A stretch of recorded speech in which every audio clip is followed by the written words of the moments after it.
instead of the heat of the weekend, temperatures much closer to the average. Most places getting into the low 20s.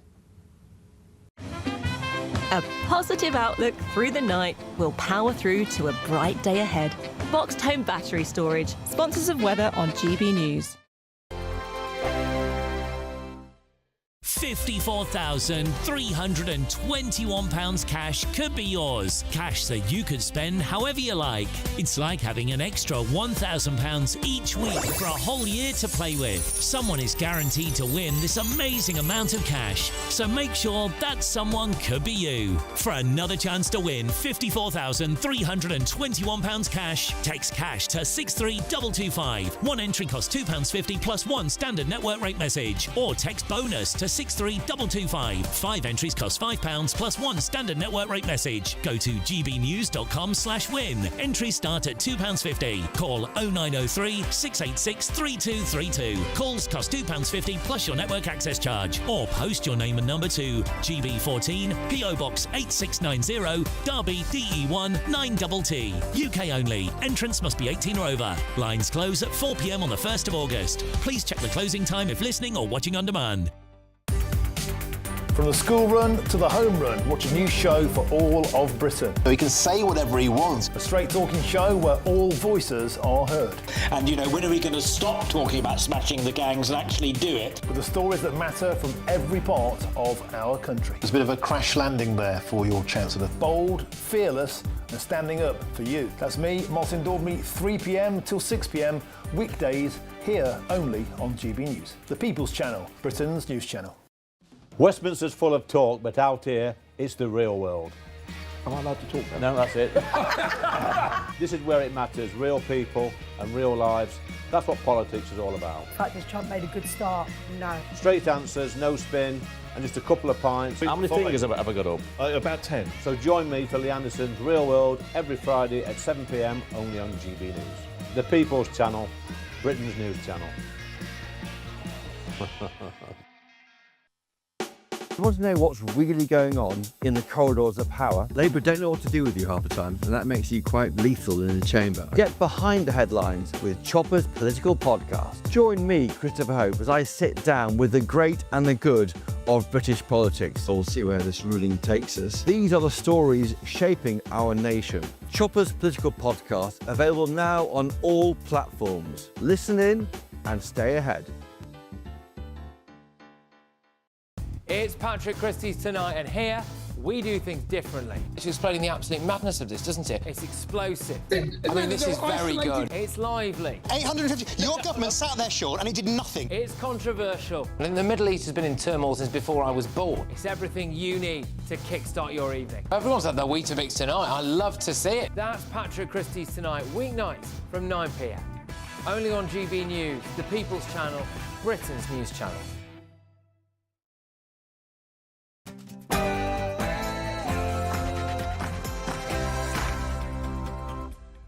Very good evening to you. It's 9 p.m. I'm Ben Leo in for Patrick Christys tonight. This is a letter from His Majesty the King. It's an invitation for a second state visit. This is really special. Really special, eh? Well, President Trump's state visit is confirmed, but during parliamentary recess, when nobody's there, meaning he won't have the chance to address the Commons. Is this the ultimate snub after migrant pusher Emmanuel Macron got the works? Also, there is a thirst for an alternative view to be put. I'm working with all of those people. Really big news in the last hour. A bombshell new polls dropped, putting Labour neck and neck with Jeremy Corbyn's new breakaway party. It says, or suggests, that if you vote Corbyn, you get Farage. Plus, my pronouns are they, them.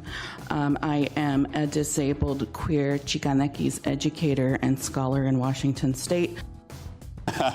Yes, it's revealed the UK is handing out skilled worker visas to diversity and inclusion experts. Of course we are. Does this country have its priorities straight at all? And... Good morning. You all right? Have you ever wondered what you'd do if your world was destroyed? A pretty bad day for the BBC today as Ofcom launched an investigation into the corporation after they breached editorial guidelines with its controversial Gaza documentary. Do we deserve better from our national broadcaster? On my panel tonight, Daily Express columnist Carol Malone, Reform Party member and former MP Sir Jake Berry, and the Labour leader of Basildon Council, Gavin Callaghan. Oh, and an astonishing turn in the Jeffrey Epstein scandal as Ghislaine Maxwell, there she is, asked for a pardon from President Donald Trump.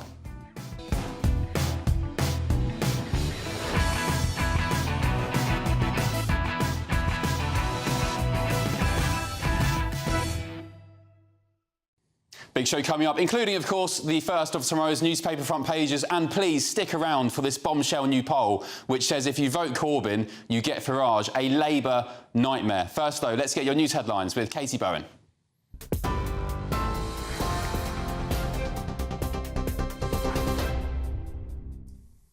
Ben, thank you and good evening. The headlines at 9:02. Aristocrat Constance Martin and her partner, convicted rapist Mark Gordon, have been found guilty of the manslaughter of their newborn baby. 38-year-old Martin and 51-year-old Gordon went on the run with daughter Victoria in early 2023 after their 4 other children were taken into care. Police had launched a nationwide hunt after their car burst into flames on the motorway near Bolton, and the couple were arrested after 7 weeks on the run. Following a search, police found their baby Victoria dead amid rubbish inside a little bag in a disused shed nearby. Martin and Gordon claimed that their daughter died following a tragic accident after Martin fell asleep on her. They'll both be sentenced on the 15th of September. Ofcom has launched an investigation into the BBC over its Gaza documentary. Earlier today, the BBC admitted that the programme, Gaza, How to Survive a War Zone, breached its own editorial guidelines. A review found the broadcaster failed to disclose that the documentary was narrated by the son of a Hamas official. The film was pulled from iPlayer earlier this year amid backlash. Production company Hoyo Films knew the boy's background, but no one at the BBC did. A statement from Ofcom read, having examined the BBC's findings, we are launching an investigation under our rule which states that factual programmes must not materially mislead the audience. The Culture Secretary earlier said that she's pleased the BBC has acknowledged catastrophic failures, while Director General Tim Davie called it a significant failing and pledged action to prevent it from happening again. Sir Keir Starmer has thanked emergency responders and said his thoughts are with the families and loved ones of the 4 people who died after a plane crash at London Southend Airport yesterday. Earlier, Essex Police confirmed that the plane was heading to the Netherlands and that while the official identities of the victims have yet to be confirmed, it's currently understood that they are foreign nationals. The aircraft came down shortly after takeoff, rolling to the left before nosediving into grass near the runway. Images posted online show large flames and a cloud of black smoke following the crash. The airport remains closed until further notice. President Trump has announced that the US has made a deal to send weapons to NATO, threatening to impose very severe tariffs on Russia in 50 days' time if there's no deal to stop the war in Ukraine. The president made the comments during a meeting with NATO chief Mark Rutte in the White House. Mr. Rutte said that Europeans are stepping up to support President Zelensky's country. The, quote, best military equipment will be distributed quickly, that's according to President Trump. He added that trade is great for settling wars. And the Queen has opened a dog-friendly garden at Battersea Dogs and Cats Home today. Queen Camilla officially launched the garden, co-designed for dogs by TV gardener Monty Don, at the charity in South London. It was first unveiled at the Chelsea Flower Show before moving to its new site. To coincide with the visit, a new photograph has been issued of Queen Camilla with her rescue puppy Molly, who is a Battersea dog. Those are the latest GB News headlines. Now let's go back to Ben. For the very latest GB News direct to your smartphone, sign up to News Alerts by scanning the QR code or go to gbnews.com/alerts.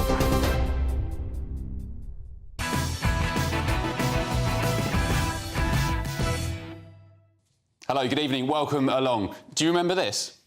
It is my pleasure to bring from His Majesty the King a letter. He sends his best wishes and his regards, of course, but he also asked me to bear this letter and bring it to you. So can I present the letter from the King to you? Thank you very much. Oh, that was nice, wasn't it? Nice moment. But the truth is, I think our political leaders have a severe case of Trump derangement syndrome.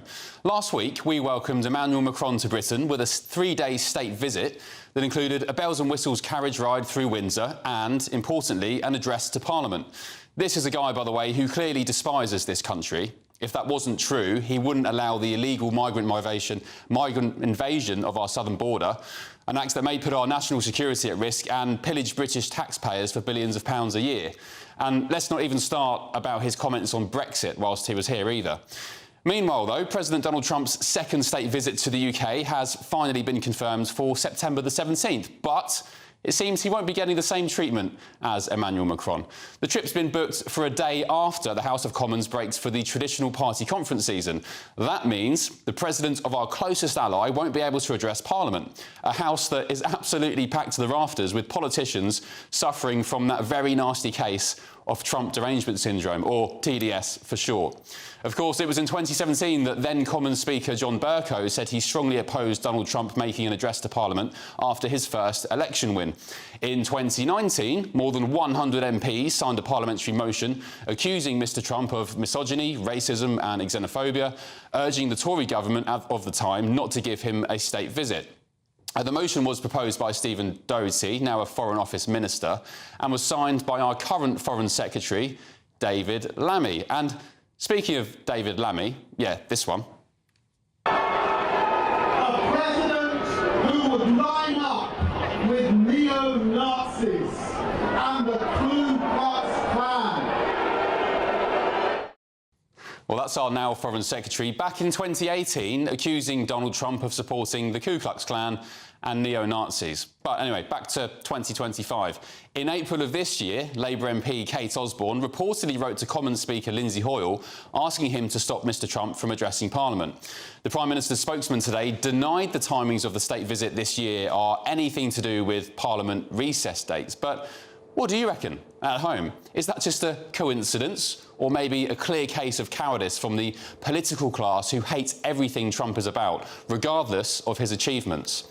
The Trump administration has cut illegal migrant border crossings into the US on the southern border by around 90% since he retook the White House. Have our political leaders, for a second, thought that, despite their personal hatred of Orange Man bad, the president might have some sage advice or wisdom to offer when it comes to our own migrant crisis? Maybe they're scared Donald Trump might deal with them in the same way he dealt with the sulking Democrats in the US.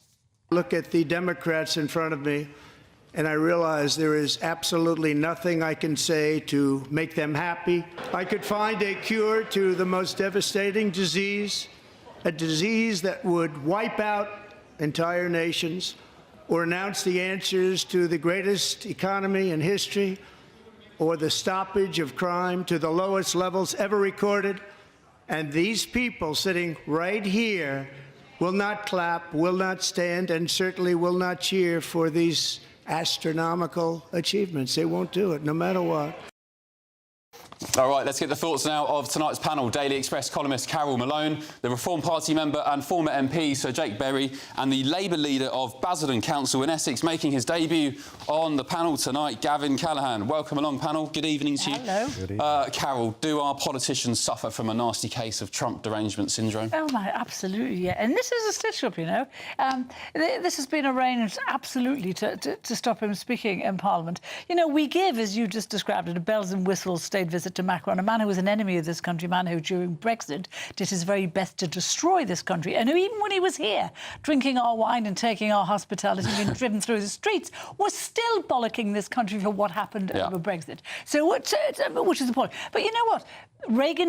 Reagan was allowed to address Parliament. Obama was. And so was, interestingly, in 2015. What's the Chinese president called? Xi Jinping. He addressed Parliament in 2015. Now, this is a man who tens of thousands of people get disappeared in his country every year. He tortures people, he murders people, yet he was allowed to address Parliament and Trump was not. So this is, and the group of MPs who've said that he shouldn't be allowed to speak, you know, these are people who care more about their moral purity than they do about the British people. The whole point of this visit is to make Trump think nicely, well of this country. So he'll help us. We've just done a trade deal with them, for God's sake. Yeah. You know, we want his help. We'd want his help if we got into trouble in the world. If it was a war, we'd want his help. And yet we're snubbing him in this way, and we know he gets offended easily. This is not good. This is not in the interest of the British people. So, Jake Berry, what is the issue with our politicians, not just this side of the pond, but America as well, willing to harm their own nation out of just the pure hatred of Donald Trump? Well, this just shows how juvenile and irrelevant the UK Parliament has become. Yeah. They should be desperate as members of Parliament, and I was there. I'm in the Reform Party now, but I was there for 14 years as a Conservative. Have you met Trump? No, I never have. But they should be desperate for Parliament to have the opportunity to meet with President Trump, because if they have concerns about him, they should want to meet him and put those concerns to him face to face. This is, Parliament virtue signalling, making itself actually irrelevant. President Trump, he'll be annoyed. I don't think he'll genuinely care that he doesn't meet a massive load of Labour MPs who are going to shout from the river to the sea or Gaza or whatever they're going to shout at him. But it is really a national humiliation for us. And also, it's the lunacy of this politics at the moment. It's a very dangerous world. President Putin has created a war in Europe. We have massive unrest in the Middle East, which could threaten, Europe and beyond. And President Trump is head of a nation, one of our longest-serving allies, certainly our strongest ally, the strong man of the world. And we should be standing together with them. They share our values. Yep. And where Parliament's gone wrong is they've been determined to align themselves with Gaza and Hamas. These people do not share our values. But, work with people, support people who share your values. That is the responsible thing for any government to do. This is irresponsible and ridiculous. Do you believe, just very quickly before I go to Gavin, do you believe Downing Street tonight when they say absolutely nothing to do with recess, not timed at all, just a massive coincidence? Look, I think if Downing Street told me it was raining at the moment, I'd look out the window to make sure. And if it is nothing to do with those parliamentary dates, recall Parliament for the day. That's what Farage They sat on Sunday. They sat on a Saturday to quote-unquote save British Steel, which they didn't actually do. We sat on Saturday during Brexit. Parliament in my time there was recalled for all sorts of things. Recall Parliament for the day. Give the man the honour of addressing a 1,000-year-old Parliament. And do it because not for yourself, but for Britain. He didn't the first time around, by the way. So this is his second state visit, and he is still yet to address Parliament. But the reason Bercow blocked him is, I think your views will be really interested in this, because actually it's very pertinent to the current debate, is Bercow relied on a precedent that said that presidents should not address the UK Parliament in their first term. Of course, he did actually breach it with President Obama. So the idea, as President Trump was told, you can't come and talk to Parliament because you're in your first term. Come back, you're in your second term, and we do the snub all over again. It's a disgrace. And I'll just say, St. Barack Obama, the US president who dropped more bombs on the Middle East than any other president combined, but people still think he's some sort of holier-than-thou president. Gavin, welcome to the show. Welcome to the panel. You've been sitting there patiently. Good to be here. Would you, in the interest of supporting the nation, would you back Nigel Farage's call tonight for Parliament to be recalled so President Trump can give an address? Listen, I think Jake's just said something there which I do agree with, which is that there's a lot of really important issues going on in the world that we've got to talk about and discuss with the American president. As far as I am aware, in order to get an address to Parliament, the head of state that's visiting has to ask for it. I'm not sure whether or not that has happened and whether the Americans actually have made that request, but that's something that I'm sure would have been considered. But if President they do, Trump, should Parliament be recalled? Well, then you've got a situation of is it justifiable to have a massive amount of expense on recalling MPs from different parts of the world coming back over into the UK? Parliament's sitting literally the day before, so I'd be amazed if they had to come back from very far away. They could just not go home that evening and come in the next day. Well, you say that, but you know that your colleagues may well be off on holidays or the rest of Not it every during MP has to go. It's every member of the House of Commons can go. Every member of the House of Lords can go. It's not every MP who goes by any means. My personal view on all of this is that President Trump has done very well out of the British monarchy. He is the first modern head of state to get a second state visit. The King will be welcoming him to Windsor. He will have the opportunity to meet with the government, to meet with but do you think he should address Parliament? Can you stop Gavin? I don't think it's that big a deal, to be perfectly honest, and I don't think that President Trump... OK, but if he wanted to address Parliament, if he wanted to address Parliament, suggest then that Parliament... I personally have no issue at all if he wants to come in and talk to MPs and peers. Why? I don't think the hour-long speech that he's going to make in Westminster Hall is necessarily going to change the relationship that we had. I think Keir Starmer has done a brilliant job at bringing the American president to the table. And as Carol said there about getting us that US trade deal first in Europe to do that. Don't you think as well that Trump's love of the royal family, and he really does love the royal family, that should be exploited for the good of this country? And it has been. We should be laying the red carpet out big time. He's getting half of a visit. He's not going to have the carriage ride. They're going to keep him in Windsor. He's not going to be in central London. It's outrageous that this is the leader of the free world, our greatest ally, and we're basically sticking two fingers up at him. These ridiculous Do you want your Prime Minister and your government to be sycophantic, or do you want it to be... Well, they work with Macron, enemy of the state. Yes, I want them to be sycophantic when it's for the good of the British people. I want them to suck up to Trump as much as they can. Absolutely. If we're going to get trade deals out of it, if it's going to be for the betterment of this country. Has to be a respect. What I don't want is this is not Labour's first rodeo, this.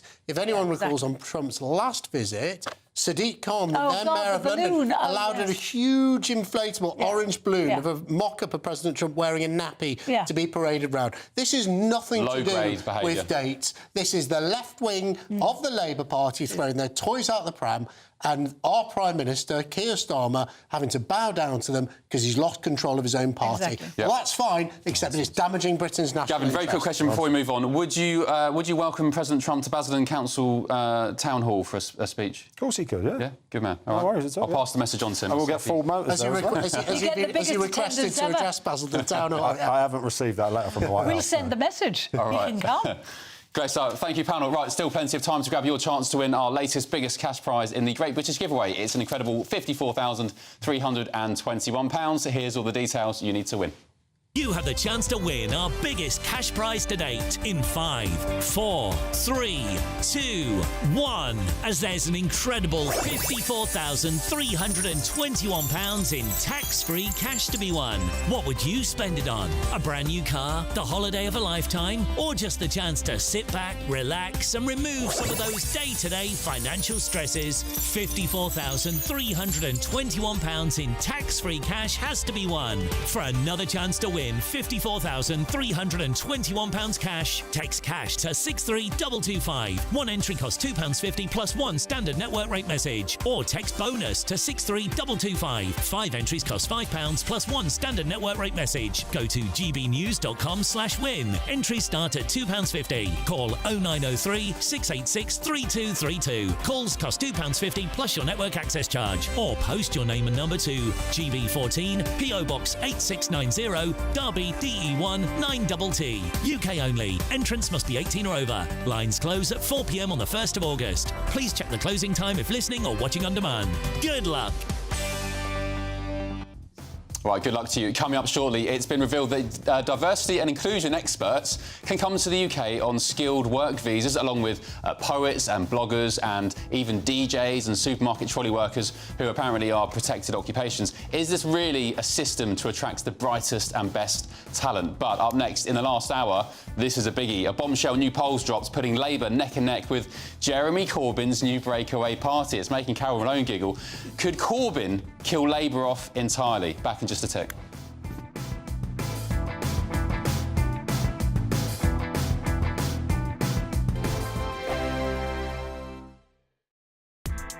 Join me, Nana Akwe, for an informative, interactive news programme with a difference. It's fun. No, he didn't say that, Dave. I'm so surprised. I think there's an element of truth to that. Join me from 3 p.m. every weekend, only on GB News, Britain's news channel. Good Afternoon Britain isn't just about us. The wonderful thing about this programme is it's about everyone watching. It's an interactive programme. Well, there absolutely is something to see here, and we're going to be talking about it more. Whether it's breaking royal news, please bring us up to date, or indeed a particularly punchy speech in the House of Commons. Very, very curious. We bring it to you live, and then we bring you live reaction as well. That's Good Afternoon Britain, weekdays from midday. Only on GB News, the People's Channel, Britain's news channel. Westminster's full of talk, but out here, it's the real world. Am I allowed to talk then? No, that's it. This is where it matters. Real people and real lives. That's what politics is all about. The fact is Trump made a good start. No. Straight answers, no spin, and just a couple of pints. How many fingers have I got up? About 10. So join me for Lee Anderson's Real World every Friday at 7 p.m. only on GB News. The People's Channel, Britain's news channel. This is Britain's Newsroom, where your voice matters. It's just astonishing. With expert analysis and honest opinion, we don't just keep you informed. We bring you unique perspectives you won't see anywhere else. Can't argue with any of that. When the news happens, it happens here. On Britain's Newsroom, weekdays from 9:30 a.m. Only on GB News. At GB News, we are proud to stand for you, for the Britain you love, for the communities you live in. That's what makes us the fearless champions of Britain. Its voices and its values. Because we, at GB News, the People's Channel, Britain's news channel. Hi, I'm Michelle Dewberry, and my show is your opportunity to cut through all the noise and dive in headfirst to some robust debates. Ideas clash. Situation, because the failure is you're deliberately avoiding my point. Nothing's held back. And if you think this is the end of it, wait for more. And we do not shy away from the difficult stuff. Sometimes I want to shake people and say, if only you understood. So join me on Jubes & Co. weeknights at 6 p.m. only on GB News, Britain's news channel. At GB News, we love to hear from you, our loyal community. So drop us a line at gbnews.com/yoursay. There you can talk to each other and also to the presenters live on air. gbnews.com/yoursay, because GB News is your channel, Britain's news channel.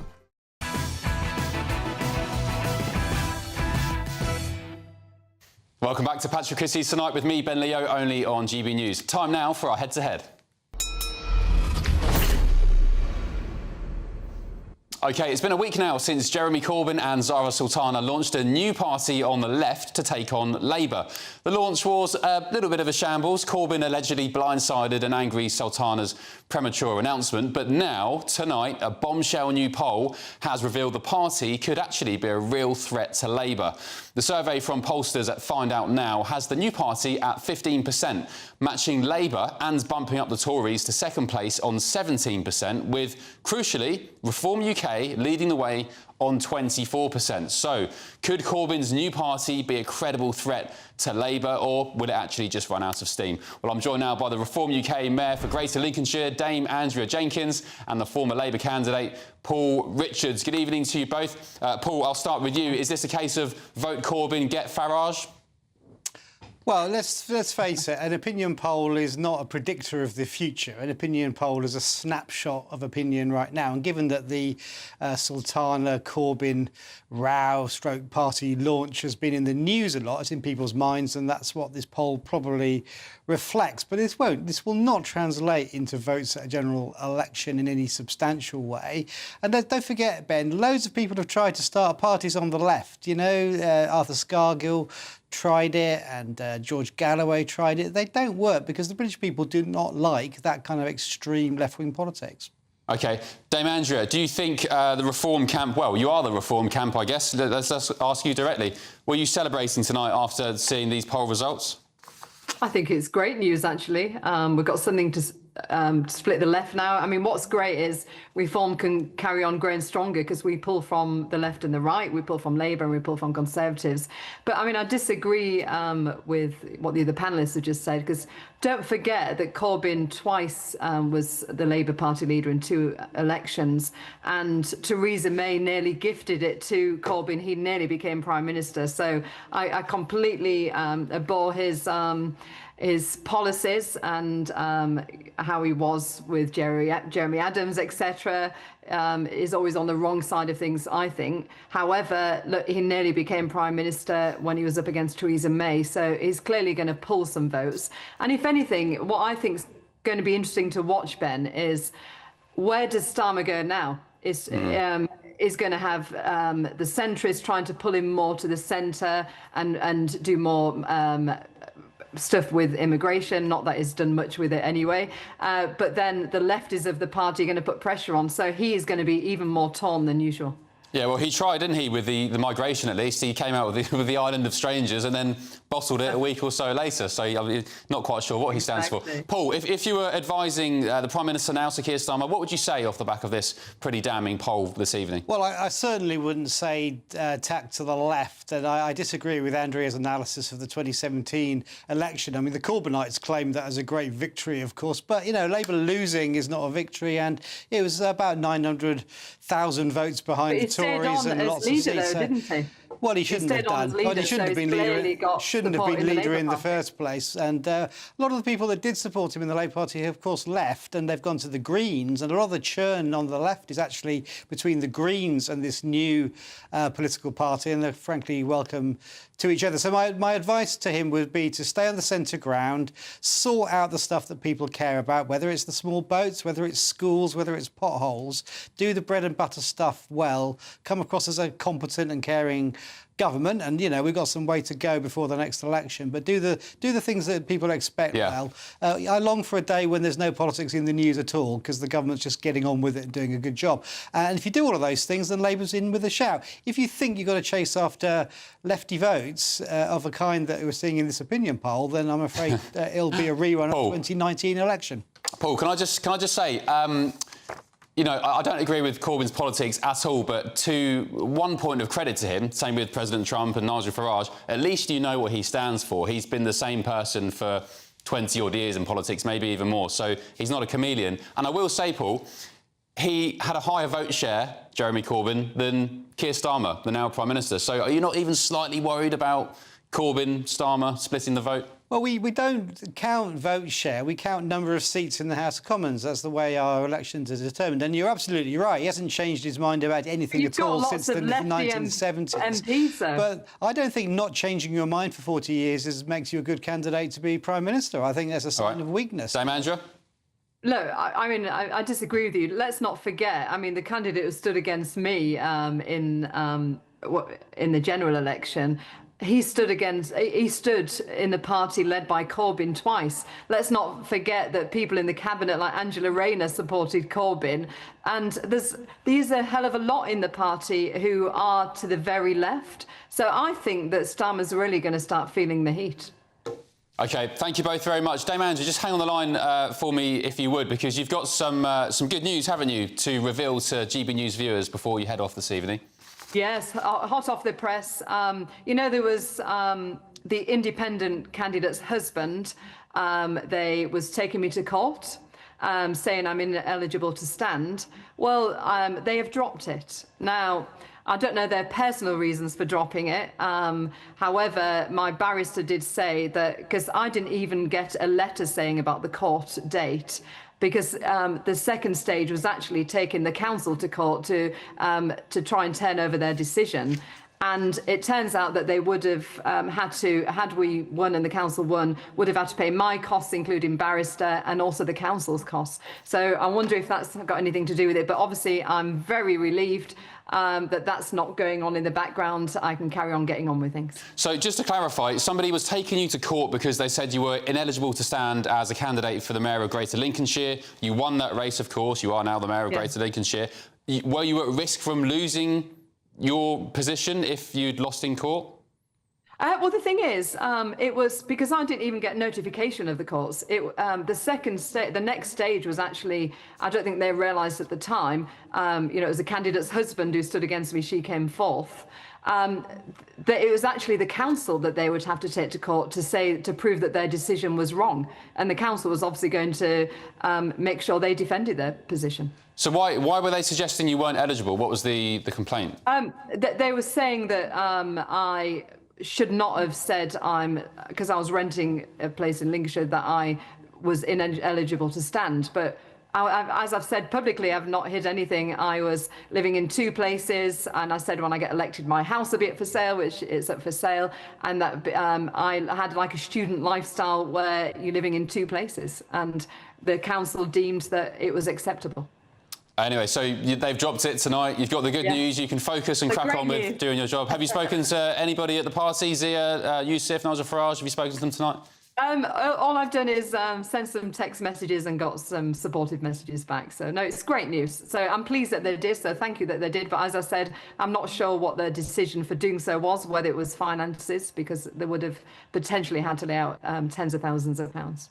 It's a shame, isn't it, that the left seem to resort to lawfare a lot of the time when they don't get their way. They don't win by democratic means. We saw it during the Brexit vote. You know, all the Gina Miller, all the court cases and the legal proceedings and the complaints and the whinging and the calls for a second vote and the hoax about Russia getting involved and so on. Same in the US with Donald Trump. I mean, he's a prime example of how lawfare can be weaponised against somebody because they lose a democratic vote. So anyway, well done to you. Glad you can now crack on and focus on your job. And we'll catch up soon. Thank you, Dame Andrea. Take care. Take care. All the best to you. See you.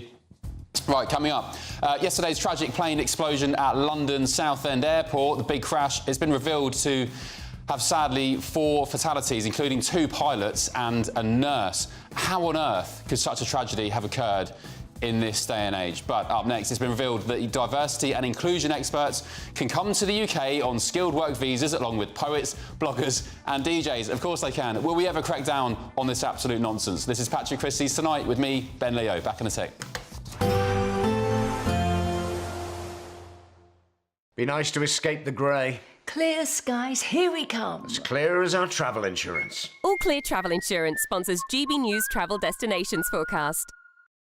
Plenty of dry weather, sunshine across much of Europe over the next few days. Hot in Turkey at the moment, temperatures above average. The risk of 1 or 2 showers across Greece into Italy, but many places dry. Lots of sunny spells again, a few showers into southern parts of France. Spain and Portugal, lots of sunshine, temperatures in the low 30s. A little more cloud towards the Canary Islands, a little breezy here too. Over the next few days, it remains hot and sunny across all areas. All Clear Travel Insurance sponsors GB News Travel Destinations Forecast. Good evening. Welcome to your latest weather update from the Met Office here on GB News. A wet and windy day for quite a few of us tomorrow and a fresher feel as well. It already started to turn a bit cooler through the day today compared to the weekend. But look at this. A low pressure system moving in, the isobars squidging together. The winds picking up tonight across Wales and southwest England especially. Today's rain lingering across Scotland, affecting the far north of the mainland and the Western Isles, and then more showery rain coming into Northern Ireland, western parts of England and Wales through the night, and some showers in southern Scotland as well. It will be a cooler, fresher, less humid night. Temperatures down into the low teens, maybe even into single figures across some parts of Scotland. A fine day generally over northern Scotland once we've lost the early cloud, but far from that elsewhere as wet weather and windy weather comes into the west. Very gusty around the coast of southwest England and Wales, and seasonably windy here through the Irish Sea. It's also going to be pretty wet. The rain will be heading away from Northern Ireland, spreading into southern parts of Scotland. But as I mentioned, much of northern Scotland having a dry and a bright day, although it may start a little bit murky with some drizzly rain over the Northern Isles. But it's wet and windy in this central swathe. That rain at times into the central belt, moving into northern England and across much of Wales, eventually into the Midlands. Not much of it getting to eastern counties of England, certainly not the southeast and East Anglia until late on. It will be a cooler, fresher day, certainly feeling much cooler on the west coast of Wales with those gusty winds. Same goes for southwest England. So we'll like to see a bit of rain turning up here through the night, and that could linger into Wednesday. A few scattered showers over central, northern and eastern parts of England, maybe southern Scotland on Wednesday, but many places on Wednesday will be dry and bright with some sunshine. But instead of the heat of the weekend, temperatures much closer to the average, most places getting into the low 20s. In the GB newsroom, we bring you the news as it happens. With our team of dedicated journalists across the UK, we're ready to keep you up to date with what's happening every half an hour, every single day. Bulletins here on GB News, the People's Channel, Britain's news channel. This is Britain's Newsroom, where your voice matters. It's just astonishing. With expert analysis and honest opinion, we don't just keep you informed. We bring you unique perspectives you won't see anywhere else. Can't argue with any of that. When the news happens, it happens here. On Britain's Newsroom, weekdays from 9:30 a.m. Only on GB News. At GB News, we love to hear from you, our loyal community. So drop us a line at gbnews.com/yoursay. There, you can talk to each other and also to the presenters live on air. gbnews.com/your say, because GB News is your channel, Britain's news channel.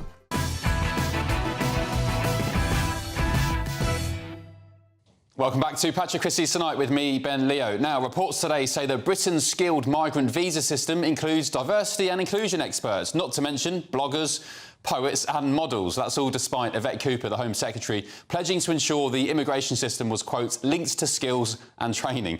Labour says it's made migration one of its key goals in government, with a clampdown on work visas announced as net migration neared 1 million. Reform MP Lee Anderson said we need more builders and doctors, not bloggers and poets, in the land they gave us William Shakespeare. However, supporters claim it's about fairness and equality and inclusion and all that kind of claptrap. Will we ever fix our immigration system? Well, joining me now is the former editor of The Sun, Fleet Street legend, Kelvin Mackenzie. Kelvin, good evening. What do you make of this? Poets, bloggers, DJs, supermarket workers, skilled visas? Well, we've got enough of them over here. I mean, the only good news is that the other people that were included in there were human resources, HR, or human remains, as they're known in most industries. There's loads of them out of work in this country. I mean, literally, it is not that I really care about whether human resources people are in work or not, but there's loads of them out of work. We don't need those people. And most of those people go into diversity and inclusion because you get a pay rise for that. And actually, the best people to be in diversity and inclusion, oh yes, are going to be people of colour. So the smart people go into HR and then diversity and inclusion. Now what we're saying is, please come over. We don't need any more. We need a lot less of them. And actually what's happened, the tide has been turned by Trump, right? Directly Trump came in, industry then said, oh, actually, we don't have to listen to this Democrat nonsense anymore. We will go with this. And so they've all been thrown out of work and we're actually importing them. That is the madness of the current position. And, and the other thing I don't quite understand, actually, I don't really agree with Lee, really. He said we need to import doctors. No, we don't. Why are we importing doctors? We have medicals. We have medical schools. Why don't we have more medical schools so that we train up our own people? What is the point? I guess, Kelvin, bringing people in from elsewhere. So I think he's completely wrong. And the other thing he said was that we need to bring in entrepreneurs. Look, I agree with that. I agree with that. Look, I'm in that world all the time. The truth about the matter is that you would have to be an extremely clever entrepreneur these days to actually find anybody in the UK to support you, right? I.e. to fund you. And the reason for that, why? Because everybody who's got any money in this country has just left the country, thanks to this government. So there's lots of things to be picked over at the moment. But I totally disagree with Lee Anderson. We don't want more foreign doctors. We want people trained in our own medical schools. Well, it's a bit of a doom loop, isn't it? Because migration explodes and continues to explode, and then the powers that be say, oh no, we haven't got enough doctors to look after everybody. Let's import some, or builders or whoever, and then we get more migrants over, and then they say... Can I be honest with you? Can I be honest with you? Everybody in the medical world knows this to be true. The great news, and by the way, is that AI is going to mean that a lot of the stuff which currently you have to, you're number 29 in the queue, would you like to wait or would you rather die before we come and see you? Rather die. A lot of that is going to disappear over the next 5 years. And actually, there will be a lot of stuff which on your own laptop or your own desktop, you're going to be able to deal. The idea of going to see a doctor, actually, it's kind of coming to an end, I think. So please, Lee, do not say again, we need to import doctors. And how you import entrepreneurs, I have no idea. Well, I guess, I mean, I didn't see that comment from Lee Anderson, but I guess he would say perhaps that it's because so many of our doctors are training here, they go into the likes of Australia, where the weather's nicer, the pay's better, the lifestyle's arguably a bit better. Look, that is not true. By the way, and if that starts to become, people are entitled to go to Australia, right? I'm going to Australia for the cricket later this year. I'm sure it's a lovely place, right? But the reality of it all is that most doctors stay in this country, right? Most doctors are pretty well paid. And also what's happening is a load of doctors are coming out of the NHS and they're going onto apps that I use For instance, if I have a sore throat, what's the point of being number 39 in the queue waiting to come in, where actually I just go onto the app, I pay 55 quid. We are heading towards, now Nigel may be quietening down on the politics of this now, towards the world of insurance. We are coming away from the idea. I keep on hearing people say it's free. It's not free. It's called taxation, and we're paying more and more for it for a very poor system. Yeah, more and more for year on year for a declining service year on year. I mean, it's totally unfit for purpose in most cases. And that's not to discredit the NHS workers, the hard-working staff, the nurses and so on. But the system as a whole is totally, I think we can all agree, unfit for purpose. You say that, and I don't deny it. Go on, they are pretty well paid, right? You know, the kind of registrars and stuff like that, they're all up at around 100,000 quid. And yeah, they may have to work weekends. Ben, as far as I know, you do work weekends. A lot of people work weekends. I mean, this shouldn't be a surprise. What kind of job are you going into? Oh, I'm going into medicine, but I only want to work, every morning. Oh, every other morning, in fact. Oh, become a GP then. I mean, it is ridiculous. People are ill all the time. They should be working across 7 days. Yeah, indeed. So anyway, look, at the end of it, there are hard-working people in the NHS. I totally agree with it. It's a system which I personally do not want to carry on funding. I want a system where if I'm ill, I want to pay for it. Same as me. I completely agree. But I'm glad the Overton window on that is shifting a bit, because if you talked about that 5 years ago, you'd probably be cancelled and exiled to Timbuktu or somewhere. You cannot ever suggest changing the cult of the NHS. What a sacrilege. Kelvin, let's move on very quickly. The BBC, a rough day for them. They've been found to have breached their own editorial guidelines over that controversial Gaza documentary. What's your thoughts? Well, look, they were deceived, right? So why is it we don't name the people who did the deceiving? Who were the producers, right? People, producers, good people, right? Who were they that kept all this great secret, that they made an entire film using the son of a senior Hamas official without ever having to reveal to the state broadcaster that this was the basis of their documentary? Now, either the BBC is stupid, or they turned a blind eye, or they were deceived. I suspect we are getting to the point where if Tim Davie drops one more clanger, it's not there yet. He is, thank you and good night. It's been a pleasure. OK, just finally, remind me, Kelvin, do you know what the process is for removing the Director General? Is it the board that would vote on it? Yeah, the chairman, yeah. So one of the interesting things that's being raised, by the way, by BBC people is actually you, Lisa Nandy, who, by the way, it gives chocolate teapots a bad name, right? Lisa Nandy says that basically heads will roll. Well, it'll be a deputy heads that will roll in all this. But BBC people are saying, you can't tell us who's to be fired. That can only be the chairman. Well, the chairman's just oh, well done, Tim. Here's another bonus, He's not really a tough guy. I vaguely know him. He comes out of the BBC politics. He's there for the pension. He's not there to do the hard yards. Yeah. OK, Kelvin, great stuff. Thank you very much. Appreciate your company. And you'll be with me in the studio tonight from 11 p.m. reviewing the papers. It's going to be punchy. Yes. Get in that taxi, Kelvin. I'll see you soon. I'll put the kettle on. Thank you, mate. Right, a Home Office spokesperson on the DEI situation with skilled visas has said the introduction of an interim, time-limited and conditional temporary shortage list will make sure the immigration system works better for the UK. Equality, diversity and inclusion managers are listed as examples of HR managers and directorates on the current list, and this will be reviewed.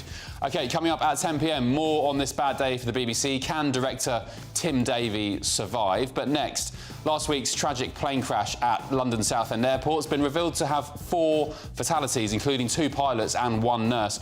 How on earth could such a tragedy have occurred in this day and age? And why are details at this time so thin on the ground? Back in just a tick. Welcome back to Britain's Newsroom with Andrew and Beth. Hello everyone, Patrick Christys here. I'm Michelle Duke, Britain's News Channel. Access the stories that matter to you. Take the GB News family with you on any device. And as long as you have an internet connection, tune in to GB News anywhere on the planet or beyond. GB News, the People's Channel, Britain's news channel. Westminster's full of talk, but out here, it's the real world. Am I allowed to talk now? No, that's it. This is where it matters, real people and real lives. That's what politics is all about. In fact, has Trump made a good start? No. Straight answers, no spin, and just a couple of pints. How many fingers have I got up? About 10. So join me for Lee Anderson's Real World every Friday at 7 p.m. only on GB News. The People's Channel, Britain's news channel. You want to know what's really going on in the corridors of power? Labour don't know what to do with you half the time, and that makes you quite lethal in the chamber. Get behind the headlines with Chopper's Political Podcast. Join me, Christopher Hope, as I sit down with the great and the good of British politics. We'll see where this ruling takes us. These are the stories shaping our nation. Chopper's Political Podcast, available now on all platforms. Listen in and stay ahead. 5 hosts, 5 opinions, 5 fearless debates, 5 unfiltered takes on the day's news. 5 reasons not to be anywhere else on Saturday night. This is the Saturday 5. You got me good there. Britain's biggest Saturday night TV show. It's not a bad brand. Yeah. Uncensored. Very, very racy tonight. On the unpredictable. What did she say? Can you translate it for us? And always entertaining. And how can a country go from being led by William Wallace Saturday nights from 6 p.m. only on GB News, the People's Channel. Britain's news channel. You're going to want to stay tuned, trust me. Join me, Nana Okoye, for an informative, interactive news programme with a difference. It's fun. No, you didn't say that, Dave. I'm so surprised. I think there's an element of truth to that. Join me from 3 p.m. every weekend, only on GB News, Britain's news channel. Good Afternoon Britain isn't just about us. The wonderful thing about this programme is it's about everyone watching. It's an interactive programme. Well, there absolutely is something to see here, and we're going to be talking about it more. Whether it's breaking royal news, please bring us up to date, or indeed a particularly punchy speech in the House of Commons. Very, very curious. We bring it to you live, and then we bring you live reaction as well. That's Good Afternoon Britain, weekdays from midday. Only on GB News, the People's Channel, Britain's news channel.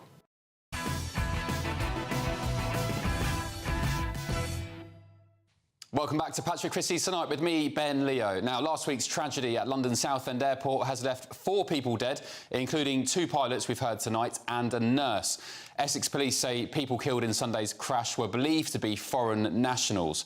The Beech B200 Super King Air, operated by Dutch company Aviation, crashed shortly after takeoff at around 4 p.m. on Sunday, erupting into a fireball that you can see on your screen now. Southend Airport remains closed as investigators work to determine the cause of the fatal crash. But people are asking how on earth such a tragedy was able to happen in this modern day and age, and indeed why details are still so scarce. Well, I'm joined now by author of Confessions of an Airline Pilot, Why Planes Crash, Terry Tozer. Terry, good evening. First of all, what was your confession in the book? What are some of your confessions as an airline pilot? Well, my publisher's rather lurid title kind of stretches credibility there a bit, but it's mostly some stories from my own experience, but primarily it's about some of the detective stories that go around with incidents like this, you know, where there's an accident, there is usually a detective story for the investigators to try and put it together. What do you think's happened on Sunday then? Say again? What do you think happened on Sunday? Well, we don't know. One of the problems that the investigators are going to have with this is that it won't have flight recorders like a large passenger aircraft will. It's on the face of it, looks like a post-takeoff stall and roll to the left. That could have been as a result of an engine failure, which produced asymmetric thrust, which the aircraft and the crew should have been able to cope with. We don't know any more than that at the moment. Why are details so thin on the ground? I would have thought that by now, I mean, we only learnt this evening that 4 people had died, for example. Is that normal? Because there was this narrative going around this morning that, you know, why don't we know the number of fatalities, the number of injuries? We only recently, until later this afternoon, knew that it was probably a medical aircraft which sometimes transports organs across Europe and so on. Yeah, I quite agree. I mean, it was very strange that it took this long for at least the passenger load and the crew load to be released. I think it was fairly well known who operated the aircraft and the kind of work it often did. But why we didn't know that there were 4 people on board, I have no idea. It is unusual. We've seen a few plane crashes in recent months and years, notably Air India a couple of weeks ago. The engines stalling after takeoff. Apparently, according to the preliminary report, the fuel switches were cut off. We don't know whether that was done deliberately or not. It's just speculation at this point. But I love flying, Terry. I love going to airports. I love getting into planes. I love the whole experience. Is flying still safe, generally? Yes, it is. I mean, I always used to say that the most dangerous part of my working day was driving to and from the airport. As a general rule, it is a very, very safe means of transport. And, you know, one of the reasons that I wrote about it was to kind of give some idea how you tell which airline to book your ticket with, because at the end of the day, it's usually that which decides how safe it is. There are some parts of the world that are not quite as safe as others. So, I mean, without naming airlines so we don't get sued, you would literally shun one airline over another, even if it was more expensive, because you've got concerns about safety records and even the origin of the country they're based in? Yes, I mean, the most important thing that decides how safe your flight is the culture within the company. Some companies are very disciplined and follow safety culture very assiduously, some less so, even though they might all be covered by the same regulation. Now, as a general rule, the majority are very safe. There are 1 or 2 that are not, and whilst the word culture tends to conjure up the idea of nationalities, it isn't necessarily the case. It can be an individual culture in an individual company. One blanket thing you can say is that Russian airlines have an appalling record. Russian airlines? Yeah. Just very quickly, why is that? Just in 20 seconds. Culture. Right, OK. Terry, thank you very much. Appreciate it. You are the author of Confessions of an Airline Pilot and Why Planes Crash. Terry, just very quickly, is flying getting less safe? I know it's still safe. Is it getting less safe compared to recent years? I don't think so. I mean, any flight will have some element of risk, however small. And obviously, we have good years and bad years. And when things come in a cluster like this, it does look very flat, but I don't think we need to worry. All right, Terry, good news for me. As I said, I love flying, I love airports. Yeah, it makes me feel excited and adventurous. Terry, thank you very much. Appreciate it. Catch up soon.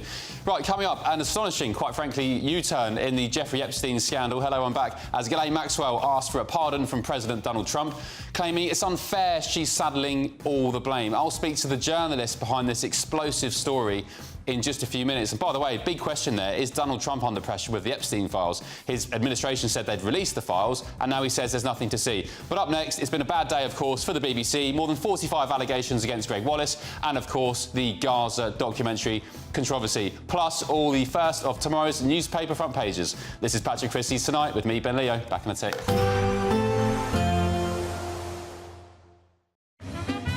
A positive outlook through the night will power through to a bright day ahead.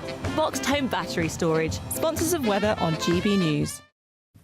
Good evening. Welcome to your latest weather update from the Met Office here on GB News. A wet and windy day for quite a few of us tomorrow, and a fresher feel as well. It already started to turn a bit cooler through the day today compared to the weekend, but look at this. A low pressure system moving in, the isobars squidging together. The wind's picking up tonight across Wales and southwest England especially.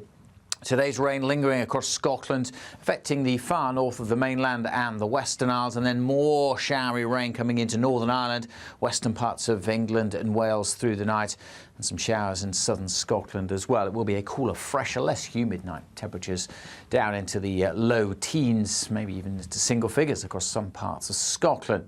A fine day generally over northern Scotland once we've lost the early cloud, but far from that elsewhere as wet weather and windy weather comes into the west. Very gusty around the coast of southwest England and Wales, and seasonably windy here through the Irish Sea. It's also going to be pretty wet. The rain will be heading away from Northern Ireland, spreading into southern parts of Scotland. But as I mentioned, much of northern Scotland having a dry and a bright day, although it may start a little bit murky with some drizzly rain over the Northern Isles. But it's wet and windy in this central swathe. That rain at times into the central belt, moving into northern England and across much of Wales, eventually into the Midlands. Not much of it getting to eastern counties of England, certainly not the southeast and East Anglia until late on. It will be a cooler, fresher day, certainly feeling much cooler on the west coast of Wales with those gusty winds. Same goes for southwest England. So we'll like to see a bit of rain turning up here through the night, and that could linger into Wednesday. A few scattered showers over central, northern and eastern parts of England, maybe southern Scotland on Wednesday, but many places on Wednesday will be dry and bright with some sunshine. But instead of the heat of the weekend, temperatures much closer to the average, most places getting into the low 20s. A positive outlook through the night will power through to a bright day ahead. Boxed Home Battery Storage, sponsors of weather on GB News. Imagine having an extra £1,000 to spend each week for an entire year. £54,321 in tax-free cash could be yours. Cash to spend however you like. £54,321 in cash could be landing in your bank account this year. For another chance to win £54,321 cash, text cash to 63225. One entry costs £2.50 plus one standard network rate message, or text bonus to 63225. 5 entries cost £5 plus one standard network rate message. Go to gbnews.com/win. Entries start at £2.50. Call 0903 686 3232. Calls cost £2.50 plus your network access charge. Or post your name and number to GB14 PO Box 8690 Derby DE1 9TT. UK only. Entrance must be 18 or over. Lines close at 4 p.m. on the 1st of August. Please check the closing time if listening or watching on demand.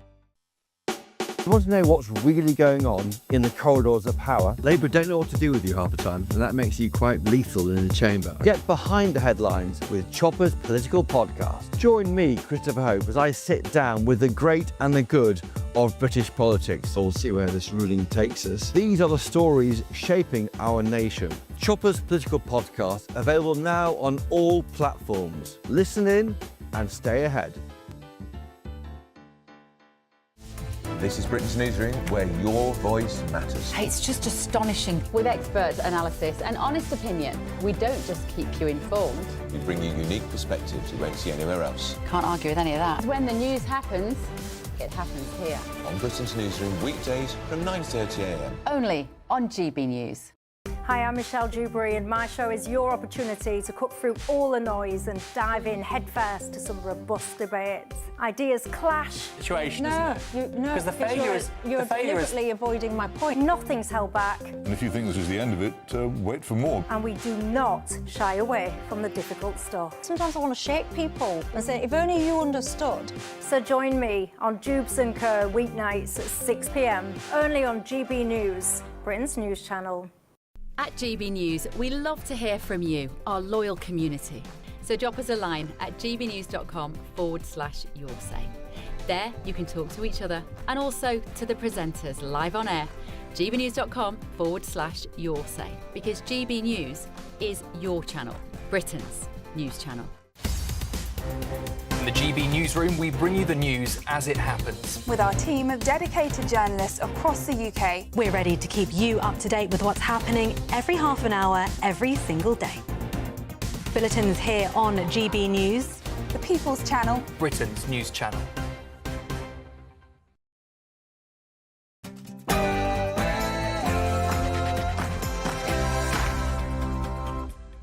Good evening to you. It's 10 p.m. I'm Ben Leo in for Patrick Christys tonight. Good morning. You all right? Have you ever wondered what you'd do if your world was destroyed?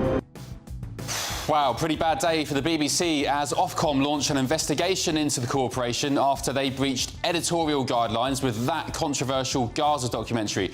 Do we deserve better from our national broadcaster? And are you surprised even? Also tonight, an astonishing U-turn in the Jeffrey Epstein scandal as Ghislaine Maxwell asks for a pardon from President Donald Trump. Does she deserve it? On my panel tonight, Daily Express columnist Carol Malone, the Reform Party member and former MP Sir Jake Berry, and the Labour leader of Basildon Council in Essex, Gavin Callaghan. Oh, and... You're a wizard, Harry. I'm a what? Joy for Potterheads, yes, that's what they're called, all across the world as the first promo photos are released of the new HBO TV series of the beloved Harry Potter book series.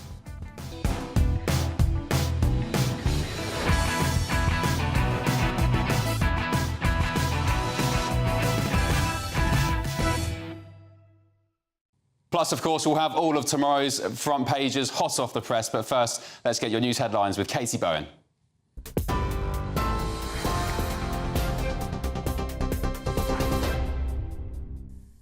Ben, thank you. The headlines at 1 minute past 10. Aristocrat Constance Martin and her partner, convicted rapist Mark Gordon, have been found guilty of the manslaughter of their newborn baby.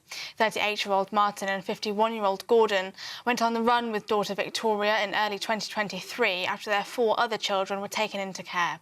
Police had launched a nationwide hunt after their car burst into flames on the motorway near Bolton, and the couple were arrested 7 weeks afterwards.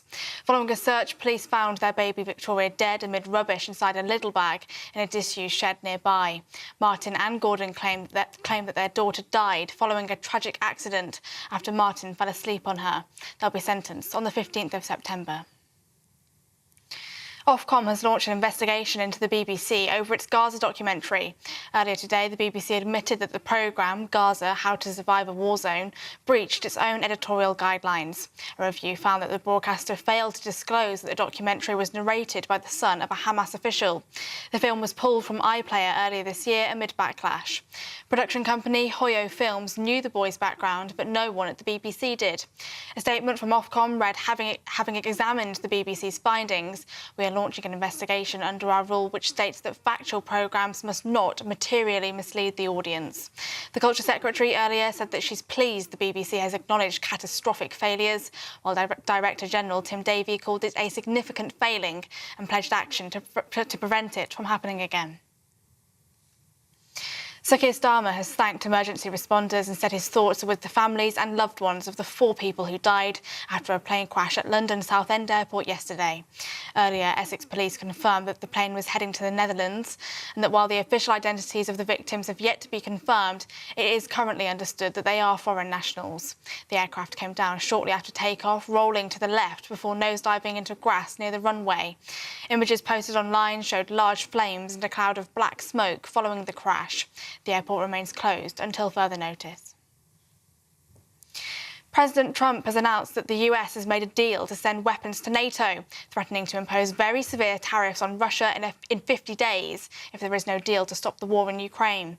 The president made the comments during a meeting with NATO chief Mark Rutte in the White House. Mr. Rutte said that Europeans are stepping up to support President Zelensky's country. The, quote, best military equipment will be distributed quickly, according to President Trump. He added that trade is great for settling wars. And former MasterChef presenter Greg Wallace said he was deeply sorry for the distress his behaviour caused and said he never set out to harm or humiliate. It comes as the BBC says it has no plans to work with Mr Wallace again after a report upheld 45 allegations of misconduct, including unwelcome physical contact. Most claims related to inappropriate sexual language and behaviour between 2005 and 2018. In a statement, Mr Wallace said that none of the serious allegations against me were upheld and that he challenged the remaining issue of unwanted touching, but has had to accept a difference in perception. And developing tonight, MasterChef presenter John Turode has confirmed that he is the subject of an allegation of using racist language that was upheld as part of that review. In a statement on his Instagram, Mr Turode said, "I confirm that I am the individual who is alleged to have used racial language on one occasion in a social situation, and that the person I was speaking with did not believe that it was intended in a malicious way, and that I apologised immediately afterwards." Mr Turode added that I have absolutely no recollection of any of this. I I do not believe that it happened.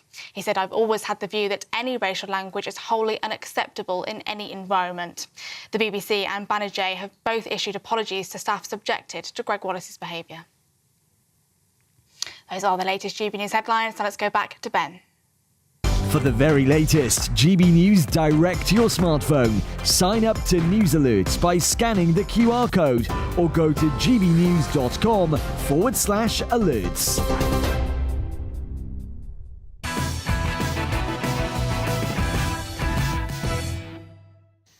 Good evening to you. It's been a rough day for the BBC. This morning, a new report on the behaviour of former MasterChef judge Greg Wallace substantiated 45 allegations made against the presenter.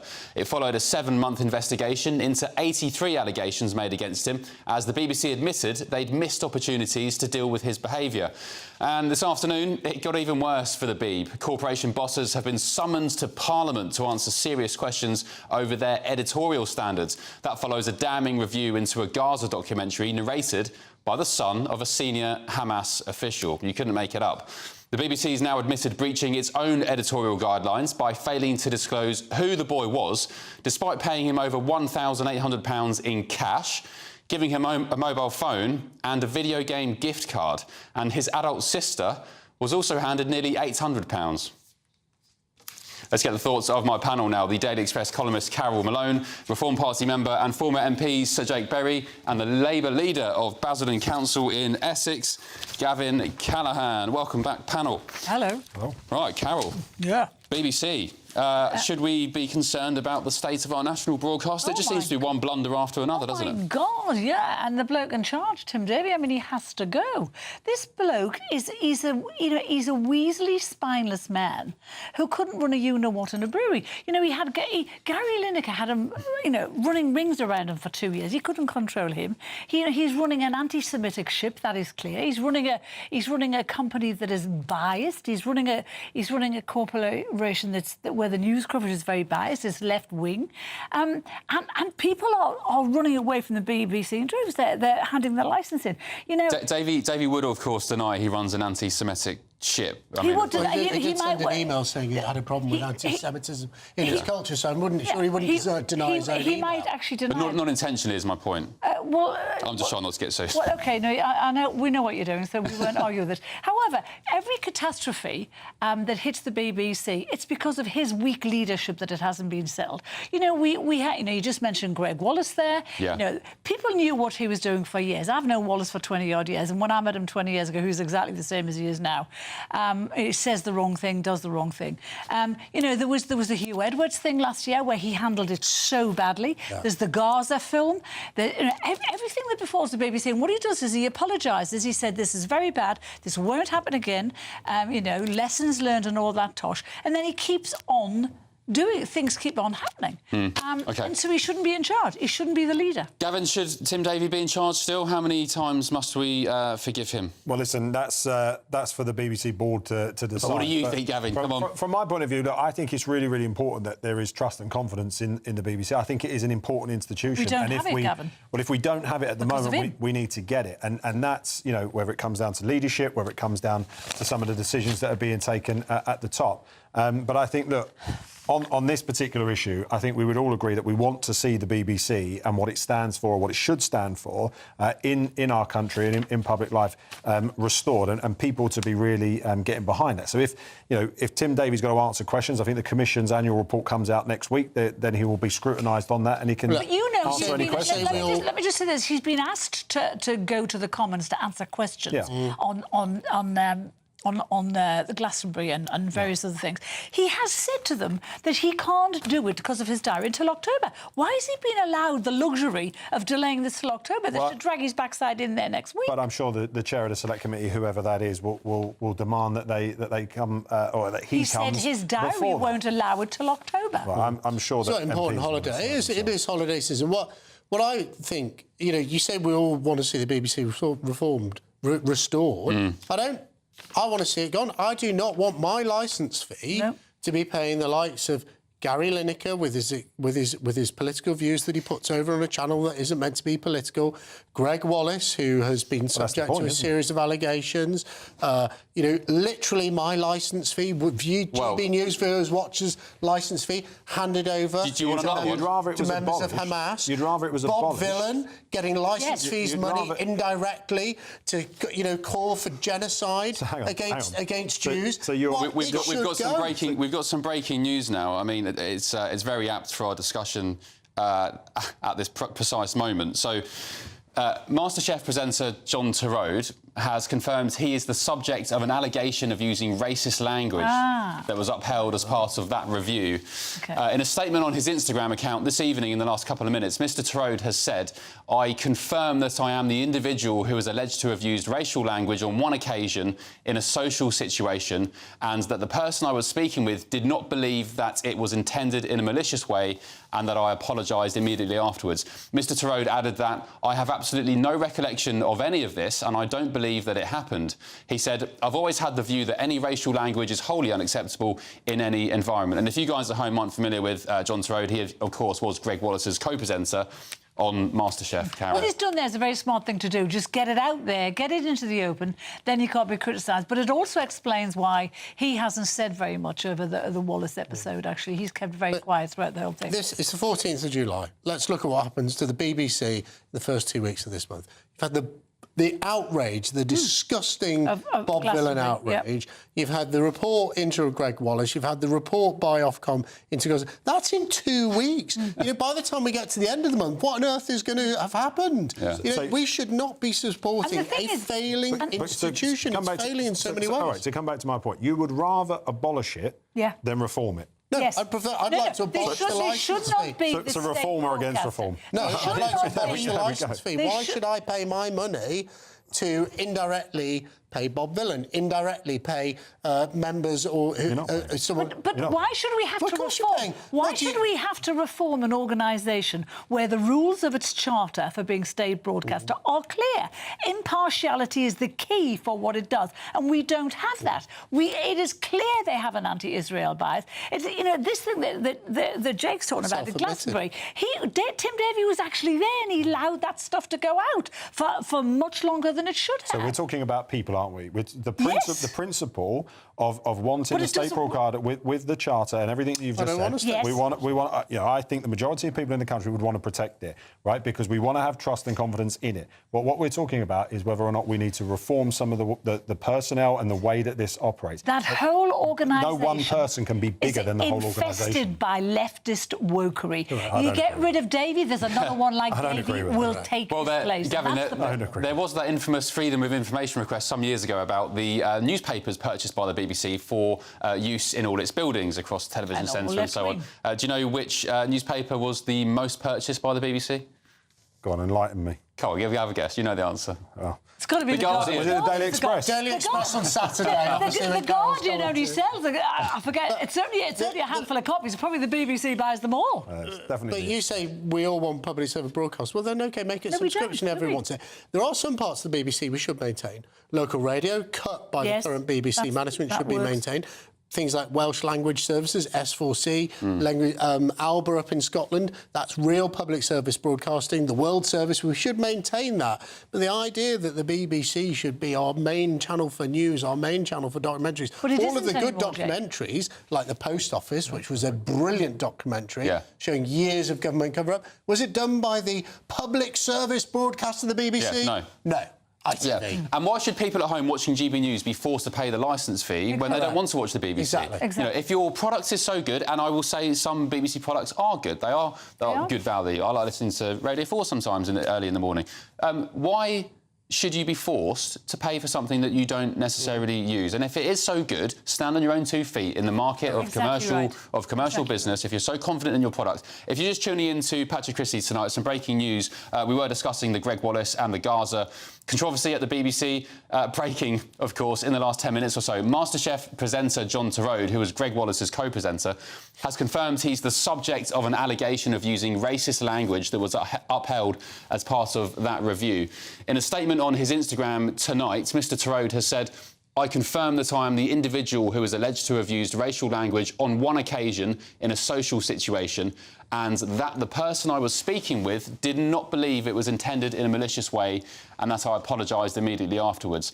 Mr Torode added, I have absolutely no recollection of any of this, and I don't believe that it happened. And he also said, I've always had the view that any racial language is wholly unacceptable in any environment. Why would that even be investigated if the person that he said it to doesn't think it was meant in a malicious way? Why are we even wasting time and effort investigating that? Well, I guess we need to know what he said. The thing we should be looking at is the women that the BBC did not protect with Greg Wallace. You know, it has a duty of care to women in that organisation, and they cared more about their big star because he was bringing in money and ratings. So they looked after him and not after the women. And that's what's shocking about the state broadcaster. It has a duty of care. It gets lots of money from this country. Half of the money that the BBC gets in licence fees and whatever, more than half of it goes on salaries and pensions for the people who work there, which is shocking. It should be going on output. It should be going on what we're saying. It's not. It goes on the big fat salaries. You know how many people they sent to Glastonbury? Hundreds of people to Glastonbury. I read... They still couldn't get it right. And they still couldn't get it right. I read they sent... Maybe this is wrong. I'll try and confirm. I read they sent something like 500 producers to Glastonbury, which I think is more like producers 500 than... people, yeah. And all of them were there when this idiot Violin was singing and shouting death to Jews, and none of them did anything to stop it. Outrageous. OK, there's still time to grab your chance to win our biggest cash prize today, an incredible £54,321, 54321. Here's all the details you need to win. You have the chance to win our biggest cash prize to date in 5, 4, 3, 2, 1. As there's an incredible £54,321 in tax-free cash to be won.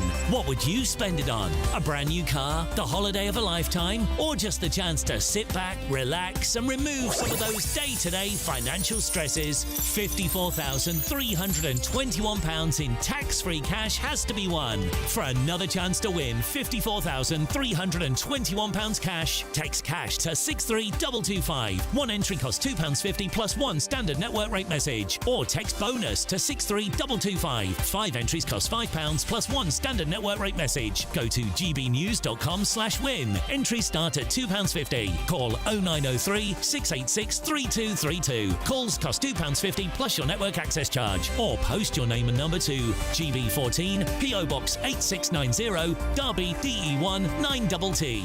UK only. Entrance must be 18 or over. Lines close at 4 p.m. on the 1st of August. Please check the closing time if listening or watching on demand. Good luck. Just a little update on the John Torode situation. The Sun, which we'll discuss in the papers later this hour and the next hour, The Sun is reporting that John Torode was asked to resign from MasterChef after he was accused of that racism allegation, and he was told to claim he had mental health problems, to use it as an excuse. So, I mean, yeah, he carries on. We'll get stuck into that in more detail in just a tick. Coming up, tomorrow's front pages will be delivered hot off the press, including that story, I suspect, on the front page of The Sun. But coming up, an astonishing turn in the Jeffrey Epstein scandal as Ghislaine Maxwell asked for a pardon from President Donald Trump. But does she deserve it? I'll speak to the journalist behind the incredible revelation in just a moment. Stay with us.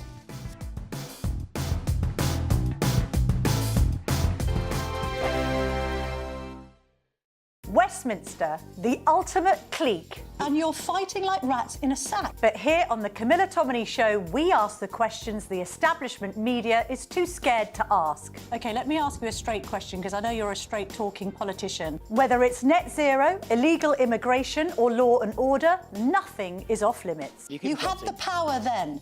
Yeah, as I and say, now you've lost it. That's the Camilla Tominey Show, a politics show that's fearless. But no, let me finish my question if you don't mind, because it is my show. Sundays at 9:30, only on GB News, the People's Channel, Britain's news channel. Good afternoon, Britain. Weekdays from midday. Where Anna Riley, our intrepid reporter, is doing the toughest job in television right now, which is enjoying the sunshine. Anna. Yes, Tom, it's definitely a tough gig for me today, I'll tell you.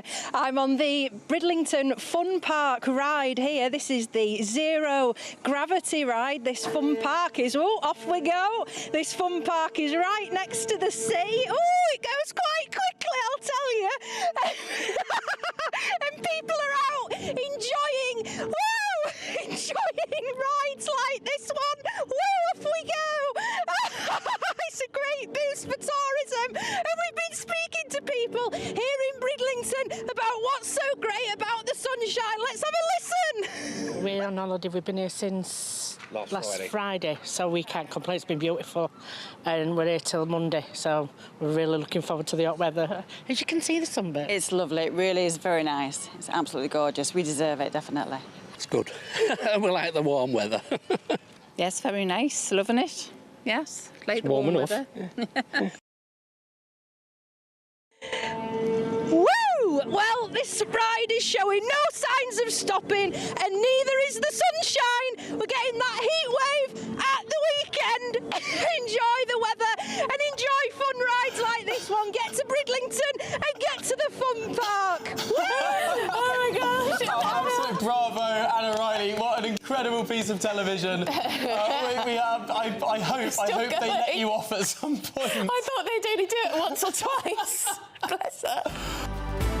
GB News, the People's Channel.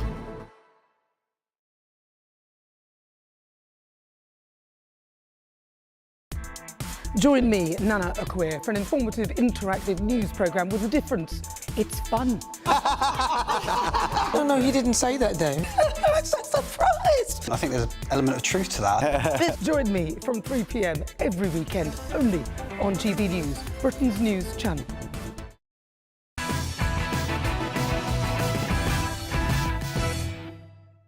Welcome back to Patrick Christys tonight with me, Ben Leo. Now, an incredible development in the Jeffrey Epstein scandal because Ghislaine Maxwell is seeking a pardon from President Donald Trump after the Epstein probe was closed abruptly. Her legal team, Ghislaine, says they have momentum and claims she's unfairly taking the blame for all of Epstein's crimes and that they plan to appeal directly to President Trump despite White House sources insisting he won't consider a pardon for her. So is she justified in making this demand and what will it mean for President Trump? Well, I'm delighted to be joined now by journalist Daphne Barak with all the details. Daphne, good evening. Thank you for your company. This whole Epstein situation is bizarre for me because at the start of the Trump administration and indeed in the election campaign we had Trump saying he was going to release the Epstein client list and so on. Then we had Pam Bondi, the Attorney General in the United States, with the theatrics of saying, look, we've got all the documents here, all the influences at the White House. And now all of a sudden they're saying there is no Epstein cover-up, nothing to see here, Gov. And now there's talk of a Ghislaine Maxwell pardon. So what the hell's going on? Well, it's in America, it's really perceived that MAGA is really going after Pam Bondi. President Trump has been a friend of mine for years and is smart. I have no idea why she decided to say that the client list is on my desk.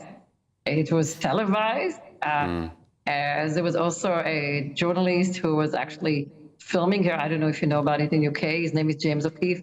On hidden camera that she was talking to a woman over lunch and saying this kind of things. And that's the Attorney General of America talking to a woman she just met on lunch. I have nothing against Pam Bondi, but it's all very weird. But MAGA, which is a Trump base, which he does listen to, is furious. I mean, people like Tucker Carlson, Fox News that are really furious. They just don't like to be lied to. And one of her two versions, there's no, the client list is on my desk. Oh, now there is no client list. One of them have to be a lie, right? So, you and I are journalists, it's fact. So that's a problem. How does it affect Ghislaine? Ghislaine is seeking pardoning. She is basically, today there is a hearing about her Supreme Court appeal. But, Supreme Court in America can take 3 years. And she's already been in jail 5 years as of 2 days ago. For them, 2.5 years have been in a terrible solitary, which I have done the only television interview with her by then. I got COVID just visiting her. So you could just imagine the conditions. So that's basically her attorneys feel that she already served 9 years, which is a lot. So you visited Ghislaine in prison. Sorry to interject. You visited Ghislaine in prison. I did the only interview with Ghislaine Maxwell. How was she? I did 4 interviews with her. One with CBS television and 3 other audio because they didn't allow us to televise. So Susan Zarinsky and I from CBS had to be smart and do the video without their knowledge. But the first prison was very, very tough. It's MDC, where P. Diddy is serving right now. It's a detention center. I mean, people are being held there before they're being convicted. And it was tough. Do you think she's guilty? Do you think she's guilty after meeting and speaking?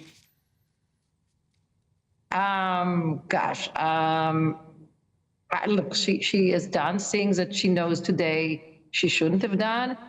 I think the question is for appeal or pardoning is, did she have a chance to have a fair trial with all, Ben, with all the media and everything against her again?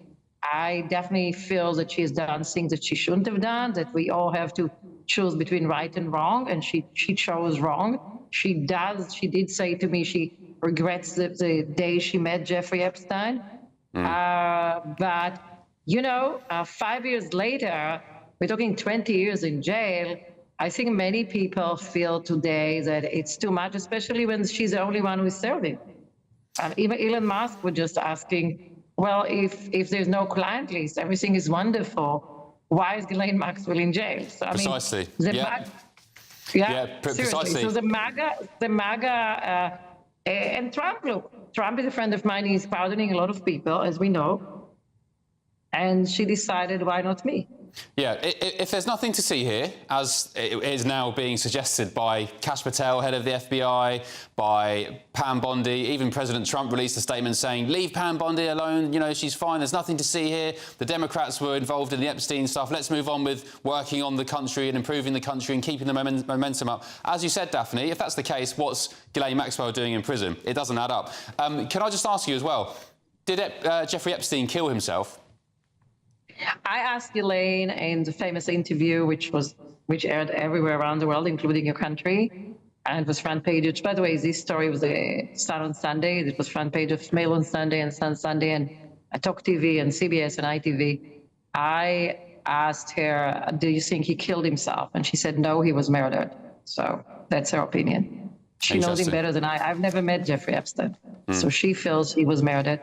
And there are many questions. One thing, Ben, you have to understand, the right wing in America likes conspiracy theories, and suddenly they kill this conspiracy theory in your face. And they also insulted the intelligence of the Trump base. Oh, you said there is a client list, suddenly boom, there's no client list, suddenly no, he killed himself. But there are many questions, which are also in UK. And they don't like to be lied to, and they don't like to be taken for granted. And Donald Trump knows his base better. I heard from very close sources of Trump, and I'm very insider, already a few weeks ago after the whole fiasco of the files that was addressing there, that she's going to be gone. I heard it again 2-3 days ago. I wish her the best. I have nothing against her. But in the Trump world, even if he says today, I'm fully behind somebody, it doesn't say that it will be the same verdict in a few weeks. It's very unpredictable. Yeah, it's the kiss of death, isn't it? We have a theme here in the UK where if a soccer club, a football club is doing well, the managers on the board will come out and say, the manager has full support from the board. We've got full confidence, despite him losing 10 games in a row. They lose the next game and they're out. So it's, normally the kiss of death. Daphne, thanks very much. We're talking about UK, we're talking about the Hello magazine, Kiss of Death. They're so happily married, have a beautiful glassy magazine, and then 2 weeks later there's a divorce. So. Yeah, there we go, another example. Daphne, thank you for your company. Great to speak with you, and hopefully we catch up soon. That's Daphne Barak, journalist and interviewer. Thank you very much. Right, coming up, the first of tomorrow's newspaper front pages will be delivered hot off the press after the break, including that big story I am guessing will be front page of The Sun about MasterChef's John Turode, Greg Wallace's co-presenter, who is tonight dealing with his own allegation of racism. Back in a tick. I forecast a perfect holiday in the sun. Weather looking good then? For sure, and no worries about our travel insurance. All Clear Travel Insurance sponsors GB News Travel Destinations Forecast. Plenty of dry weather, sunshine across much of Europe over the next few days. Hot in Turkey at the moment, temperatures above average. The risk of 1 or 2 showers across Greece into Italy, but many places dry. Lots of sunny spells again, a few showers into southern parts of France. Spain and Portugal, lots of sunshine, temperatures in the low 30s. A little more cloud towards the Canary Islands, a little breezy here too. Over the next few days, it remains hot and sunny across all areas.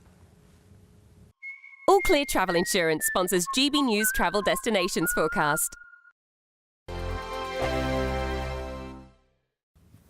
Good evening. Welcome to your latest weather update from the Met Office here on GB News. A wet and windy day for quite a few of us tomorrow, and a fresher feel as well. It already started to turn a bit cooler through the day today compared to the weekend, but look at this. A low pressure system moving in, the isobars squidging together. The winds picking up tonight across Wales and southwest England especially. Today's rain lingering across Scotland, affecting the far north of the mainland and the Western Isles, and then more showery rain coming into Northern Ireland, western parts of England and Wales through the night, and some showers in southern Scotland as well. It will be a cooler, fresher, less humid night. Temperatures down into the low teens, maybe even into single figures across some parts of Scotland. A fine day generally over northern Scotland once we've lost the early cloud, but far from that elsewhere as wet weather and windy weather comes into the west. Very gusty around the coast of southwest England and Wales, and seasonably windy here through the Irish Sea. It's also going to be pretty wet. The rain will be heading away from Northern Ireland, spreading into southern parts of Scotland. But as I mentioned, much of northern Scotland having a dry and a bright day, although it may start a little bit murky with some drizzly rain over the Northern Isles. But it's wet and windy in this central swathe. That rain at times into the central belt, moving into northern England and across much of Wales, eventually into the Midlands. Not much of it getting to eastern counties of England, certainly not the southeast and East Anglia until late on. It will be a cooler, fresher day, certainly feeling much cooler on the west coast of Wales with those gusty winds.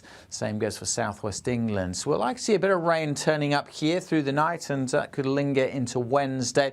A few scattered showers over central, northern and eastern parts of England, maybe southern Scotland on Wednesday, but many places on Wednesday will be dry and bright with some sunshine. But instead of the heat of the weekend, temperatures much closer to the average, most places getting into the low 20s.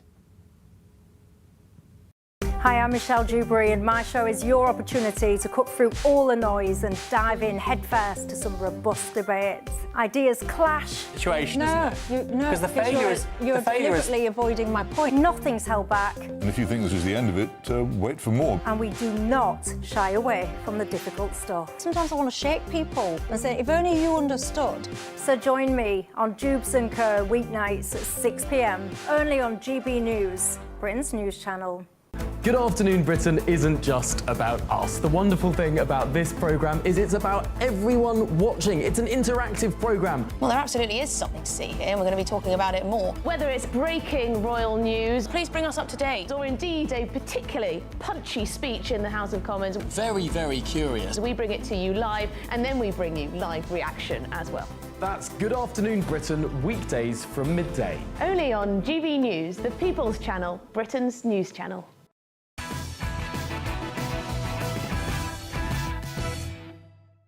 Welcome back to Patrick Christys tonight with me, Ben Leo, only on GB News. The first of tomorrow's newspaper front pages have just dropped. Let's take a look, starting with the Metro. The headline reads, "Arrogance of monster parents.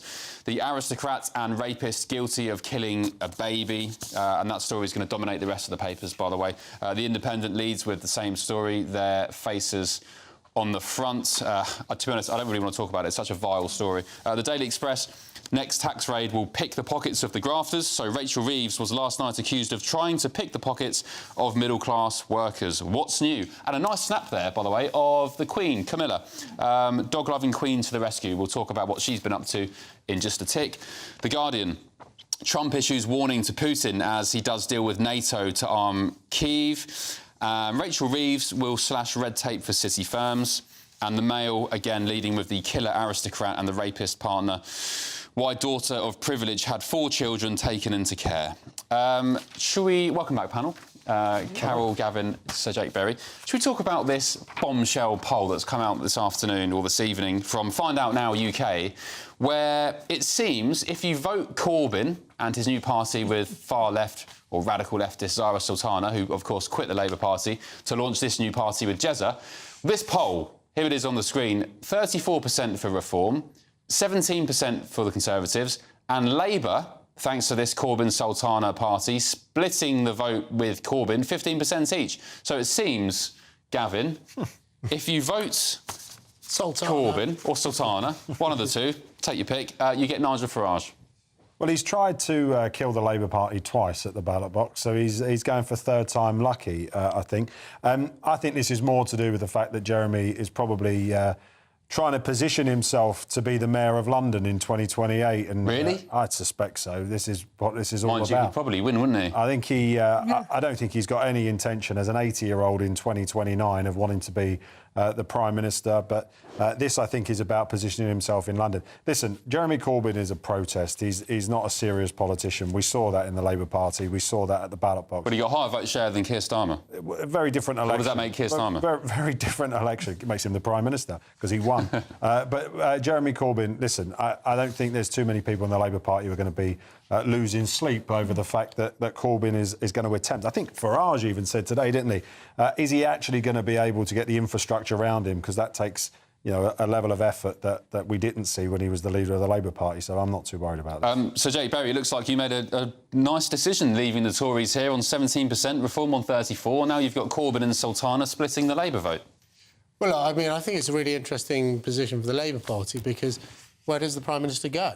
You know, we've seen him already last week or in the last fortnight have to tack massively to the left because he can't get any spending cuts through.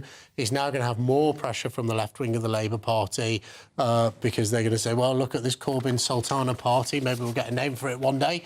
And you know, and that's a bad thing for Britain. And that's one of the reasons, actually, that I decided to leave the Conservative Party and join Reform last week because Britain, you know, GBNews viewers won't be surprised if they see me every Monday. They'll know I have some strong views about things like immigration and ridiculous taxation system we have in this country. But Britain is drinking in the last chance saloon.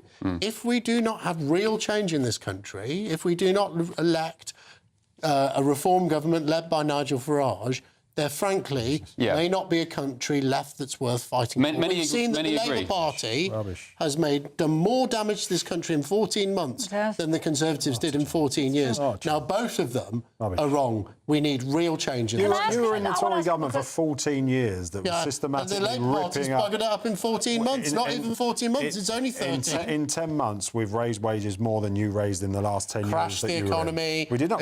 You were part of the Liz Truss government that crashed the economy.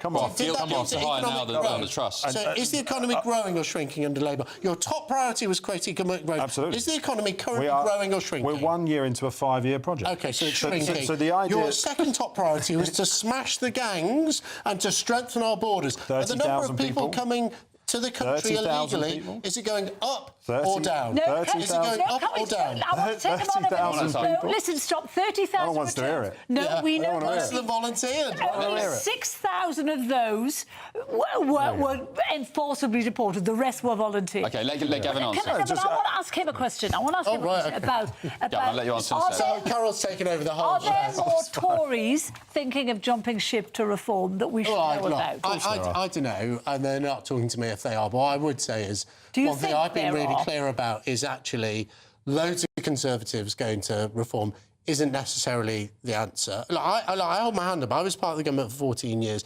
This country is broken and it's the old politics, the old way of doing things that is no longer serving the people of this country. And that's why I believe we need change. I'm excited to be part of that. Are you not just jumping on the Reform bandwagon? And also, by the way, not sure if you saw Kemi Badenoch's interview, well, I think it was Kemi, who said that you were pro-net zero and that means Reform are now net zero. Are you a net zero zealot? Were you back in the day? Kemi Badenoch said all sorts of funny things, like she accused me of being a banana republic politician. Did, yeah. I don't even know what that means. Were you in favour of net zero? No, but what I was... They keep putting this question to me. What I said is we need to create jobs in the north of England. Part of the reindustrialisation of our economy can be things like there are now more people working in Newcastle in the cabling industry, creating cables than there ever were in the shipbuilding industry.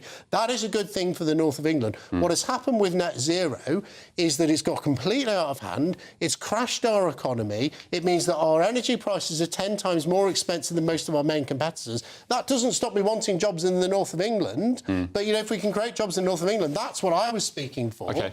And then the final thing about those Conservatives who came out, Chris, I did a roll call. I mean, I've written all their names down. I'll get the buggers back one day. But, you know, Chris Philp came and criticised me for saying I was part of Liz Truss's government. He was the Chief Secretary to the Treasury, responsible for balancing the books of the budget. He's both did well. Well, I saw, you know, all of these people. Kemi Badenoch served in Liz Truss's cabinet. They can criticise me for it. Hey, guys, at least I've seen the light. I know there's a better way, but it's not Kemi Badenoch. OK, thank you for clarifying. Gavin, right, let's get the answer from you. So Jake absolutely gave you a punch to the gut there. And also, by the way, I'll add 1,400 small boat migrants in, what, 3 days since Macron and Starmer I said this before we came on. Well, are they? Listen, I said this before we came on. If you want a football analogy, I think people last year thought that they were going to elect Keir Starmer and he was going to come in and be a big Sam Allardyce and turn a relegation form round inside 6 months. Well, he lost the England job in 48 hours. Listen, he's much more of a David Moyes than he is a Sam Allardyce. This is a big project, right, over a 5-year parliament. But if you look at what we've done inside our first year, 4 million more appointments in the NHS. We've got 30,000 people that have been deported. That's more than was deported under the previous... You can't keep quoting that figure. I can, because it's true. You can't, when only 6,000 of those who went were enforced deportations. The other 24,000 wanted to go. There are 30,000 fewer people in this country. Fewer people. No, because there's 50,000 who've come. So even if we agree with that figure, which by the way, why did you? So why did you allow this? 20,000 net additions of illegal people in this country. So was it a mistake? So was it a mistake to leave the EU? You and Boris getting Brexit done. Was it a mistake to leave the EU with no returns agreement at all? No, I don't. Well, number one, I don't think it was a mistake to leave the EU. No, that wasn't my question. Was it a mistake to leave to get Brexit done with no returns agreement? So it wasn't a mistake to leave the European Union. And if you look at the behaviour of the EU towards Britain, and particularly Macron, who came last week, you basically called 53% of the British people idiots for voting for Brexit. We made a mistake. Keir Starmer rolled out the red carpet. Should we have negotiated, should your government, Boris Johnson, have negotiated a returns agreement with the EU in order to reduce migration, to be able to, when the small boats arrive, and send them back? The European Union is responsible for the people who are within the EU. We control our own border. Exactly. We were told that, by the way, the issue with Northern Ireland and the Republic of Ireland. Oh, your border is for you. We control our own border. If we properly policed it, if we took these people back to France, where they are coming from, alleged asylum seekers, there's no war in France last time I checked. There's a lot of holiday makers going there next week. 4 years. So, actually, is it the British people's fault that these people are coming here? Tell me, they should take them back to France. Gavin, last word. In 4 years, what did you, when you were in the government, sat around the cabinet table, what did you do in 4 years to properly police your border that we're not doing? I'll tell you, because Keir Starmer's reversed it all. We made it illegal for people to come to this country, and we said, if you come to our country illegally, you will never be allowed to stay here. Reversed by Keir Starmer. We also got the Rwanda policy up and running, saying, if you come here illegally, not only will you not be allowed to stay here, you won't even be processed in this country. You're still talking about Rwanda. Reversed by Keir Starmer. Well, actually, when the Rwanda policy was reduced, the number of people coming over reduced. We saw people leaving Northern Ireland going to Southern Ireland. Rwanda never got off the ground. Waste the money. Rwanda never have got off the ground. What's happened since the policy has gone up? We could continue this for hours. We could continue for hours. Gavin, you're taking it like a good sport. I appreciate that, at least, if that's something. You can handle it. I'm from Basildon, it's fine. But I will say, you can talk about 30,000 people being kicked out of the country. They are low-hanging fruit. It's you know, most of the time quite softly nice Vietnamese nail-bar workers who I actually quite like. I'd rather it's the serious people, such as the small boat migrants, getting kicked out, and actually not even being kicked out, not being able to come in the first place. All the doctors and engineers and the women and the babies and the children we say so many of. Anyway, thank you very much. More coming up in just a tick, more front pages, including, I think, the front page of The Sun with John Torode, who tonight, if you're just tuning in to Patrick Christys tonight, has come out and announced that he is the individual at the centre of a new, fresh allegation against a BBC employee. He's denied making a racist comment. More on that in just a tick. This is Britain's Newsroom, where your voice matters. It's just astonishing. With expert analysis and honest opinion, we don't just keep you informed. We bring you unique perspectives you won't see anywhere else. Can't argue with any of that. When the news happens, it happens here. On Britain's Newsroom, weekdays from 9:30 a.m. Only on GB News. GB News Breakfast. Every day from 6 a.m. What stresses you out the most? Oh, stupid people. Yeah, stupid people. Actually, I'm convinced the world is full of stupid people. Right, OK. All right, so stupid people... Why are you looking at me? Why are you looking at me? No, I actually wouldn't look at you, mate. You're a smart person. But, no, honestly, if you were in my life, particularly when you rely on people to do things for you and they just can't see the obvious thing to do sometimes. Oh, no. Yeah. But you have to be very grateful that they are doing things for you. Yeah, that's... Ellie, for me, it depends on the mood I'm in. Because if little things happen and I'm not in the right mood, then everything drives me crazy. Now, that is a very good point. So, micro-stresses. Is that what it is? But according to the Daily Mail this morning, 89% of Britons are finding the small stresses is exhausting them the most. Yeah. Things like being stuck in traffic, Yes. hate that. The bin bag breaking. I actually don't mind being stuck in traffic. No, I do. by the way. I find it That's honestly, okay. great on my soul. Unless it's late, I'm late for something. Although I was stuck for about 3 hours trying to get home yesterday. Oh, no. Yeah, but you see, I don't think those are micro stresses. I think they're major stresses. Full-on stresses. That's what the study says, so, yeah. So listen, don't pass them off as, oh, it's only just stuck in traffic. That's a major thing. OK, Yeah. that's a bad major thing, and it stress. shouldn't happen, OK. yeah. It says sometimes it triggers the same exhaustion as a single major life event if you have lots of these in a day. So bin bag breaking is you taking it out, losing your keys. That's a major one. Yeah. That's major for me. People who walk slowly. That is so irritating.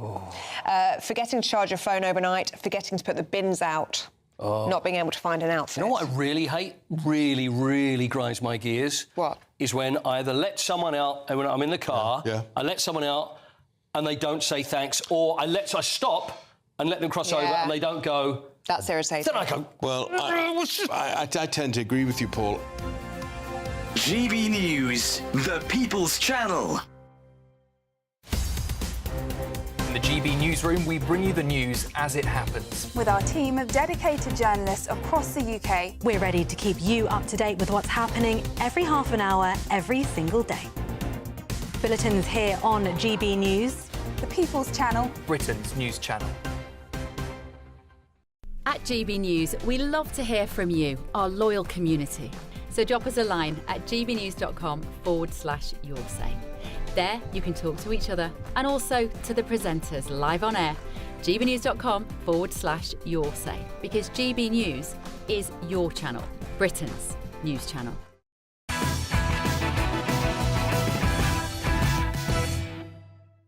Welcome back to Patrick Christys tonight with me, Ben Leo. More front pages have just dropped. Let's look at the Daily Telegraph for tomorrow. The headline reads, Trump threatens China over Russian oil.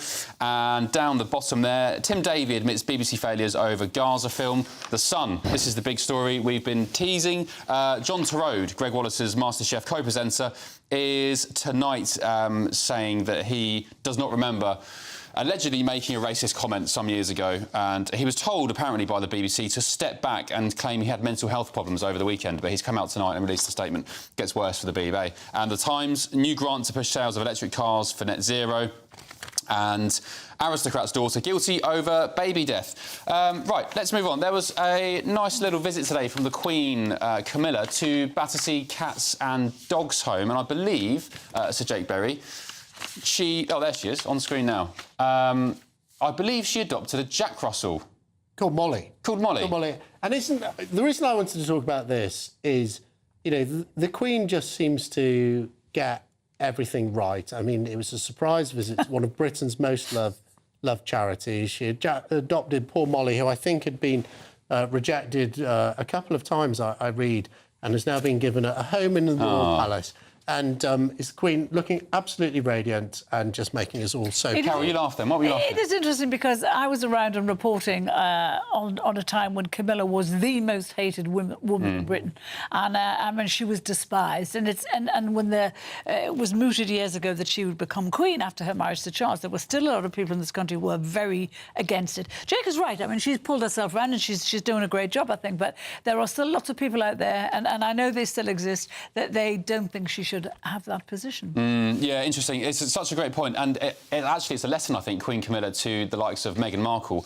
You're despised, you're hated, maybe you're not enjoying yourself. Just get your head down, crack on and do the job. And the popularity polls show now that she is one of the most popular members of the royal family. Anyway, well done, Queen Camilla, for taking Molly home to whatever palace she's staying in tonight. 14 years after the last of the 8-part Harry Potter film series was released, we're now seeing a brand new TV adaptation in the works over at HBO. Well, today, if you're a Harry Potter fan, we've got the first images of the new hero. Here is Scottish actor Dominic McLaughlin. He's the successor to Daniel Radcliffe. Oh, he's a cute little lad in his costume as an 11-year-old Harry Potter on set. The programme will be filmed at Warner Bros Studios in Hertfordshire, which is where 8 Harry Potter movies were also shot. Gavin, are you a Potter fan? I was more of a Lord of the Rings fan, to be honest, than Harry Potter, but it's good to see it's back up and running. Is it? Do you think so? Yeah, I couldn't be less interested in this. And you just know those 3 children who are all very lovely now will grow up into be monsters. Yeah. The only thing about... grow up like the other 3, J.K. rich and Rowling is ungrateful. probably the greatest living children's author. Yes. And what she has done is she has ignited a passion in the breast of so many young children to read. Yeah. That is so unusual these days, and she should be praised. And lots of adults as well, by the way. Lots of adults. Yeah, but this is not about. This is not about reading. Avidly read. I've got 3 kids. Avidly read those Harry Potter books. But this is not about reading. This is about cashing in and making money. Well, this is not about reading. But this will introduce a whole new generation of kids to the books, and if it gets kids reading, it can only be a good thing. OK, very quickly, to finish off the show, we've got another hour in late edition coming up, so don't go anywhere, but to finish off this hour of the show, hosepipe ban all across the southeast. This makes me so angry. This, especially Thames Water, who've just introduced one. Do you know what? Chris Weston, the boss of Thames Water, who got his job very recently, has made a hash of everything. He's also just taken a 200 grand bonus. We shouldn't have a hosepipe ban. We've just had a year and a half of torrential rain. And if all these water companies fixed their leaky pipes, they wouldn't need to have a hosepipe ban. Instead, they're going to punish everybody whose gardens are looking pretty good now. They're going to look terrible. I'm just thinking about my hydrangeas. How are we going to hose Carol down at the end of the show? No, but seriously, calm her down about Thames Water? This makes me furious. Thames Water is one of the worst-run companies in this country, and they keep on putting people in charge who don't know what they're doing, and yet they still keep on milking the profits. Have you heard of this dystopian idea where they want to have smart meters for water, where at very hot times they'll limit the amount you can use? That have suggested they'll bump up the price. Surge pricing. That is insane. What will happen is you have very, very rich people who can afford to pay increased rates during hot times, as you said, Carol, watering their hydrangeas and whatever else, and the people who can't afford it will have just rubbish gardens. You don't have to be rich to water your hydrangeas, Ben. Well, you don't, but you more people water the hydrangeas as well. Why should we give any more power to Thames Water when it is a bankrupt, failing company? Absolutely. Gavin, 7.4 million people affected by the Thames Water hosepipe ban. Does that include Basildon, do you know? Well, it will be, and that's something that, again, we'd not be in favour of. Of the ban? Of the ban, yeah. I mean, exactly as the point that Carol's raised there. This is not an organisation that's doing particularly well, is it? And I don't think that we should be punishing people. And what you've just said there about surge pricing, I would be fighting that in Basildon too for now. But if you can afford it, the one thing to take away from this, and I know people who are passionate about their gardens, spend a lot of money on them, but if you can afford it, getting yourself a water butt is a small thing you can do to try and, deal with situations like this. But actually, I can tell you, it's quite a keen gardener myself, it's actually just better for your plants to water them with rainwater. You're a green-fingered enthusiast, are you? Rushing out buying water butts if we can afford them. Do you know, in other countries, if the water company isn't doing its job properly, they take the licence away from them and give it to somebody else. Why aren't we doing that? It's a really simple thing to do. That's a good idea. Why don't we do it with the BBC? Yes. They take the licence away from them and start again. Yeah. Yeah. And also, why is there no competition? You are forced to stay with your one water company. Unlike the electric companies, you can go and allegedly try and get a good deal. Geographical monopoly. Yeah. That's the point with that. Panel, thank you very much. Guys at home, don't go anywhere. There's a whole boatload full of news I'll be sharing with you in just a moment. Patrick Christys tonight. Late edition. Our guest, Kelvin Mackenzie's going to be here. Leo Kearse as well. And I assume we'll be getting stuck into that John Turode BBC story, amongst other things. But before that, let's find out what the weather's got in store for tomorrow. Thanks for your company and see you in just a tick.